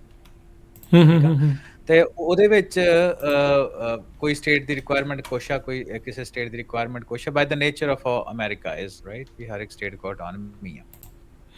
ਹੁਣ ਜਿਹੜਾ ਮੈਮੋ ਸਾਹਮਣੇ ਆਇਆ ਵਾ, ਡਰਾਫਟ ਮੈਮੋ ਹੀ ਆ ਜੇ, ਉਹਦੇ ਵਿੱਚ ਅਜੇ ਰਿਲੀਜ਼ ਨਹੀਂ ਹੋਇਆ। ਬੇਸਿਕਲੀ ਪ੍ਰੈਜ਼ੀਡੈਂਟ ਟਰੰਪ ਨੇ ਉਹਦੇ ਉੱਤੇ ਸਾਈਨ ਨਹੀਂ ਕੀਤੇ ਐਗਜ਼ੈਕਟਿਵ ਆਰਡਰ ਦੇ ਉੱਤੇ। ਉਹਦੇ ਵਿੱਚ ਇਹ ਕਿਹਾ ਗਿਆ ਕਿ ਜਿਹੜੇ ਅਟਾਰਨੀ ਜਨਰਲ ਹੈਗੇ ਆ ਪੈਮ ਬੋਂਡੀ, ਉਹਨਾਂ ਨੂੰ 30 ਦਿਨ ਦਿੱਤੇ ਜਾਣ ਪੇ ਐਸਟੈਬਲਿਸ਼ ਕੀਤੇ ਜਾਏ AI ਲਿਟੀਗੇਸ਼ਨ ਟਾਸਕ ਫੋਰਸ। ਠੀਕ ਆ, ਕਿ ਜਿਹੜੇ ਸਟੇਟ ਜਿਹੜੀਆਂ 50 ਦੇ ਕਰੀਬ ਜਿਹੜੀ US ਦੀਆਂ ਸਟੇਟਸ ਆ ਐਂਡ ਵਾਸ਼ਿੰਗਟਨ DC, ਉਹ ਆਪਣੇ ਤੌਰ ਦੇ ਉੱਤੇ ਜਿਹੜੇ ਆਰਟੀਫਿਸ਼ੀਅਲ ਇੰਟੈਲੀਜੈਂਸ ਤੇ ਲਾਅ ਆ ਉਹਨਾਂ ਨੂੰ ਨਾ ਬਣਾਉਣ। ਉਹਨਾਂ ਜਿਹੜੇ ਸਟੇਟ ਲਾਅ ਬਣਾਉਗੀ ਉਹਨਾਂ ਨੂੰ ਲੀਗਲ ਚੈਲੰਜ ਜਿਹੜਾ ਉਹ ਫੈਡਰਲ ਗਵਰਨਮੈਂਟ ਦੇ ਵੱਲੋਂ ਦਿੱਤਾ ਜਾਊਗਾ। ਸੋ ਮੋਟੇ ਤੌਰ ਦੇ ਉੱਤੇ ਗੱਲ ਇਹ ਆ, ਪਰ ਆਪਾਂ ਆਪਣੇ ਟਾਕ ਸ਼ੋਅ ਵਿੱਚ ਗੱਲ ਕਰਨ ਤੋਂ ਲੈਦਾ ਉਹਦੀ ਡਿਟੇਲ ਵਿੱਚ ਜਾਣ ਦੀ ਵੀ ਕੋਸ਼ਿਸ਼ ਕਰਦੇ ਹਾਂ। ਸੋ ਰਾਜਕਾਰਨ ਦੀਆਂ ਜੜ੍ਹਾਂ ਦੋ ਜਗ੍ਹਾ ਉੱਤੇ ਪਈਆਂ ਹੋਈਆਂ ਮੇਰੇ ਓਪੀਨੀਅਨ ਦੇ ਅਕੋਰਡਿੰਗਲੀ। ਪਹਿਲੀ ਚੀਜ਼ ਤੇ ਇਹ ਆ ਵੀ ਜਦੋਂ ਜਿਹੜੇ ਸਟੇਟਸ ਆ ਉਹਨਾਂ ਦੇ ਆਪੋ ਆਪਣੇ ਲਾਅ ਹੋਣਗੇ, ਜਦੋਂ ਤੁਸੀਂ ਕੋਈ ਸੌਫਟਵੇਅਰ ਆਪਣਾ AI ਕੰਪਨੀ ਹੈਗੀ ਹੈ, ਜਦੋਂ ਉਹ ਆਪਣੇ ਪ੍ਰੋਸੈਸਿਸ ਡਿਵੈਲਪ ਕਰਨਗੀਆਂ ਜਾਂ ਡਿਪਲੋਏ ਕਰਨਗੀਆਂ, ਉਹਨਾਂ ਨੂੰ 50 ਜਗ੍ਹਾ ਦੇ ਉੱਤੇ ਕੰਪਲਾਈ ਕਰਨਾ ਪਊਗਾ, ਹੈ ਨਾ। ਸੋ ਇਹ ਪੋਜ਼ੀਟਿਵ ਨੈਗੇਟਿਵ ਵਾਲੀ ਆਪਾਂ ਗੱਲ ਦੇ ਵਿੱਚ ਨਾ ਪਈਏ, ਪਰ ਇਹ ਗੱਲ ਇਹ ਹੈ ਕਿ ਅਫਕੋਰਸ ਉਹਨਾਂ ਨੂੰ ਥੋੜਾ ਜਿਹਾ ਡਿਵੈਲਪਮੈਂਟ ਦੇ ਵਿੱਚ ਟਾਈਮ ਲੱਗੂਗਾ। ਸੋ ਪਹਿਲੀ ਜਿਹੜੀ ਰਾਜਕਾਰਨ ਦੀ ਜੜ ਆ ਉਹ ਪਈ ਹੋਈ ਆ, ਜਿਹੜਾ ਇਸ ਸਾਲ ਦੇ ਸ਼ੁਰੂ ਦੇ ਵਿੱਚ ਪੈਰਿਸ ਸਮਿਟ ਹੁੰਦਾ ਵਾ AI ਦਾ, ਤੇ ਉਹਦੇ ਵਿੱਚ ਉਹਦੇ ਤੋਂ ਥੋੜੇ ਦਿਨ ਪਹਿਲਾਂ 2-2.5 ਹਫ਼ਤੇ ਪਹਿਲਾਂ ਜਿਹੜਾ ਡੀਪ ਸੀਕ ਰਿਲੀਜ਼ ਕਰਦਾ ਚਾਈਨਾ, ਹੈ ਨਾ। ਕਿਉਂਕਿ ਦਸੰਬਰ ਤੋਂ ਪਹਿਲਾਂ ਇਹ ਮੰਨਿਆ ਜਾ ਰਿਹਾ ਸੀ ਕਿ ਦਸੰਬਰ 2024 ਤੋਂ ਪਹਿਲਾਂ ਇਹ ਮੰਨਿਆ ਜਾ ਰਿਹਾ ਸੀ ਕਿ ਜਿਹੜਾ US ਹੈ ਇਹ ਕਾਫੀ ਅੱਗੇ ਆ AI ਰੇਸ ਦੇ ਵਿੱਚ ਪੂਰੀ ਦੁਨੀਆ ਤੋਂ। ਜਿਹੜੀ US ਦੀਆਂ ਚੰਦ ਕੰਪਨੀਆਂ ਤੁਸੀਂ ਉਹਨਾਂ ਨੂੰ ਉਂਗਲਾਂ ਦੇ ਉੱਤੇ ਗਿਣ ਸਕਦੇ ਹੋ, ਉਹਨਾਂ ਦੀ ਪੂਰੀ ਚੜ੍ਹਾਈ ਆ AI ਦੇ ਵਿੱਚ, ਤੇ ਬਾਕੀ ਹੋਰ ਵੀ ਕੋਈ ਕੰਟਰੀ, ਕੋਈ ਜਿਹੜਾ ਦੇਸ਼ ਆ ਉਹ ਬਰਾਬਰ ਨਹੀਂ ਹੈਗਾ। ਡੀਪ ਸੀਕ ਦੇ ਆਉਣ ਦੇ ਨਾਲ ਤੇ ਜਿਸ ਤਰ੍ਹਾਂ ਦਾ ਮਾਹੌਲ ਬਣ ਰਿਹਾ ਸੀ ਪੈਰਿਸ ਦੇ ਵਿੱਚ, ਜਿਹੜੀ AI ਸਮਿਟ ਹੋਇਆ ਸੀ ਜਿੱਥੇ ਦੁਨੀਆ ਭਰ ਦੇ ਵੱਡੇ ਲੀਡਰ ਪਹੁੰਚੇ ਸੀ, ਉੱਥੇ ਇਹ ਹੈਗਾ ਸੀ ਵੀ ਕੋਈ ਨਾ ਕੋਈ ਇੱਕ ਜਨਰਲ ਰੈਗੂਲੇਟਰੀ ਫਰੇਮਵਰਕ ਆ ਜਿਹੜਾ ਉਹ ਸਾਹਮਣੇ ਆ ਜਾਊਗਾ ਇਹਦੇ ਤੋਂ। ਪਰ ਕਿਉਂਕਿ ਡੀਪ ਸੀਕ ਉਹਦੇ ਤੋਂ ਪਹਿਲਾਂ ਬਾਹਰ ਆ ਗਿਆ, ਉਹਦੇ ਕਰਕੇ ਜਿਹੜਾ US ਆ ਤੇ ਬ੍ਰਿਟੇਨ ਆ, ਇਹਨਾਂ ਨੇ ਕਿਸੇ ਵੀ ਤਰ੍ਹਾਂ ਦੇ ਵੀ ਰੈਗੂਲੇਟਰੀ ਫਰੇਮਵਰਕ ਦੇ ਵਿੱਚ ਆਉਣ ਤੋਂ ਕੋਰੀ ਨਾ ਕਰ ਦਿੱਤੀ ਸੀ, ਕਿਉਂਕਿ ਹੁਣ ਇਹ ਡਾਇਰੈਕਟ ਰੇਸ ਦੇ ਵਿੱਚ ਆ ਗਏ ਸੀ ਚਾਈਨਾ ਦੇ ਵਿੱਚ ਪਬਲਿਕਲੀ, ਹੈ ਨਾ। ਜਿਹੜਾ ਕਿ ਇੱਕ AI model at that point in time ਉਹਨੂੰ $200 ਤੋਂ $300 ਮਿਲੀਅਨ ਲੱਗਦਾ ਸੀ ਟ੍ਰੇਨ ਕਰਨ ਦੇ ਲਈ। ਚਾਈਨਾ ਨੇ ਉਹ $5 ਮਿਲੀਅਨ ਦੇ ਵਿੱਚ ਟ੍ਰੇਨ ਕਰਕੇ ਬਾਹਰ ਕੱਢ ਦਿੱਤਾ, ਜਿਹੜਾ ਕਿ ਇਕੁਅਲੀ ਕੰਪੈਰੀਟਿਵ ਸੀ ਉਸ ਟਾਈਮ। ਸੋ ਉਹਦੇ ਵਿੱਚ ਜਿਹੜੀ ਪਹਿਲੀ ਜਿਹੜੀ ਜੜ ਦੀ ਆਪਾਂ ਗੱਲ ਕਰਦੇ ਹਾਂ ਉਹ ਇਹ ਆ ਕਿ ਚਾਈਨਾ ਦੇ ਨਾਲ ਕੰਪੀਟੀਸ਼ਨ ਜਾਂ ਇੰਟਰਨੈਸ਼ਨਲ ਕੰਪੀਟੀਸ਼ਨ ਦੇ ਵਿੱਚ ਜਿਹੜੇ US ਗਵਰਨਮੈਂਟ ਆ ਇਹ ਨਹੀਂ ਚਾਹੁੰਦੀ ਵੀ ਆਪਾਂ ਕਿਸੇ ਦਾ ਕਿਸੇ ਰੇਸ ਦੇ ਵਿੱਚ ਪਿੱਛੇ ਰਹਿ ਜਾਈਏ, ਸ਼ਾਇਦ ਰੈਗੂਲੇਸ਼ਨ ਦੇ ਕਰਕੇ। ਤੇ ਉਹਦਾ ਕਿਉਂਕਿ ਚਾਈਨਾ ਦੇ ਵਿੱਚ ਇਦਾਂ ਦੀ ਚੀਜ਼ ਐਗਜ਼ਿਸਟ ਨਹੀਂ ਕਰਦੀ, ਉੱਥੇ ਡੈਮੋਕ੍ਰੈਟਿਕ ਸੈਟਅਪ ਨਹੀਂ ਆ, ਉਹਦੇ ਵਿੱਚ ਜਿੱਦਾਂ ਰੈਗੂਲੇਟਰੀ ਹਰਡਲਸ ਆ ਉਹ ਇੰਨੇ ਨਹੀਂ ਹੈਗੇ ਜਿੰਨੇ ਡੈਮੋਕ੍ਰੈਟਿਕ ਕੰਟਰੀਜ਼ ਦੇ ਵਿੱਚ ਆ। ਤੇ ਜਿਹੜੀ ਦੂਸਰਾ ਜਿਹੜੀ ਰਾਜਕਾਰਨ ਦੀ ਜੜ ਆ ਉਹ ਆਫਕੋਰਸ ਜਿਹੜੀ ਇੰਡਸਟਰੀ ਆ ਉਹਦੇ ਵਿੱਚ ਪਈ ਆ, ਕਿ ਇੰਡਸਟਰੀ ਜਿਹੜੀ ਆ ਉਹਨਾਂ ਦੀ ਕੋਸ਼ਿਸ਼ ਇਹ ਹੁੰਦੀ ਵੀ ਘੱਟੋ ਘੱਟ ਜਿਹੜੇ ਸਾਨੂੰ ਟਾਈਮ, ਰਿਸੋਰਸਿਸ, ਪੈਸਾ ਜਿਹੜਾ ਉਹ ਕੰਪਲਾਇੰਸ ਦੇ ਵਿੱਚ ਸਪੈਂਡ ਕਰਨਾ ਪਏ, ਤੇ ਬਿਜ਼ਨੈਸਿਸ ਹਮੇਸ਼ਾ ਚਾਹੁੰਦੇ ਆ ਵੀ ਘੱਟੋ ਘੱਟ ਜਿਹੜੇ ਸਾਨੂੰ ਕੰਪਲਾਇੰਸ ਜਿਹੜੇ ਆ ਉਹ ਸਾਹਮਣੇ ਆਉਣ।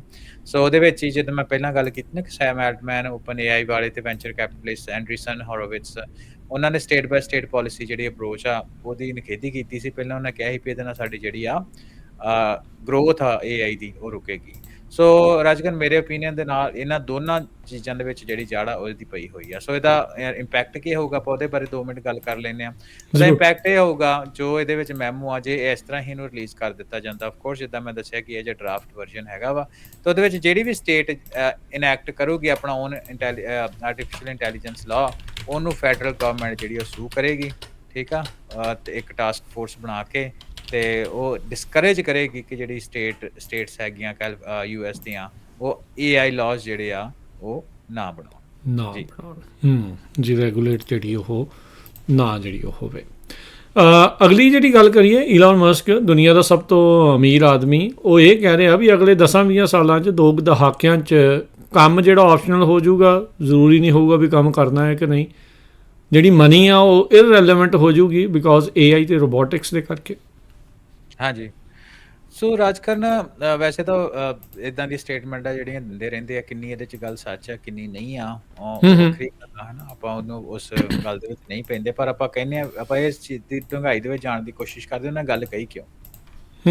ਆਪਾਂ 2023 ਤੋਂ ਗੱਲਾਂ ਬਾਤਾਂ ਕਰਦੇ ਆ ਰਹੇ ਹਾਂ। ਵਰਲਡ ਇਕਨੋਮਿਕ ਫੋਰਮ ਦੀ ਰਿਪੋਰਟਸ ਆਪਾਂ ਪੜ੍ਹੀਆਂ ਕਿ ਇਹਦੇ ਵਿੱਚ ਕੋਈ ਦੋ ਰਾਵਾਂ ਨਹੀਂ ਵੀ AI ਤੇ ਰੋਬੋਟਿਕਸ ਜਿਹੜੀ ਆ ਉਹ ਨਾਰਮਲ ਜੌਬਾਂ ਨੂੰ ਇੰਪੈਕਟ ਕਰਨਗੇ ਵੱਡੇ ਲੈਵਲ ਦੇ ਉੱਤੇ, ਕਿਉਂਕਿ ਕਾਫੀ ਹੱਦ ਤੱਕ ਆਟੋਮੇਸ਼ਨ ਜਿਹੜੀ ਆ ਉਹ ਸਾਡੇ ਸਾਹਮਣੇ ਆ।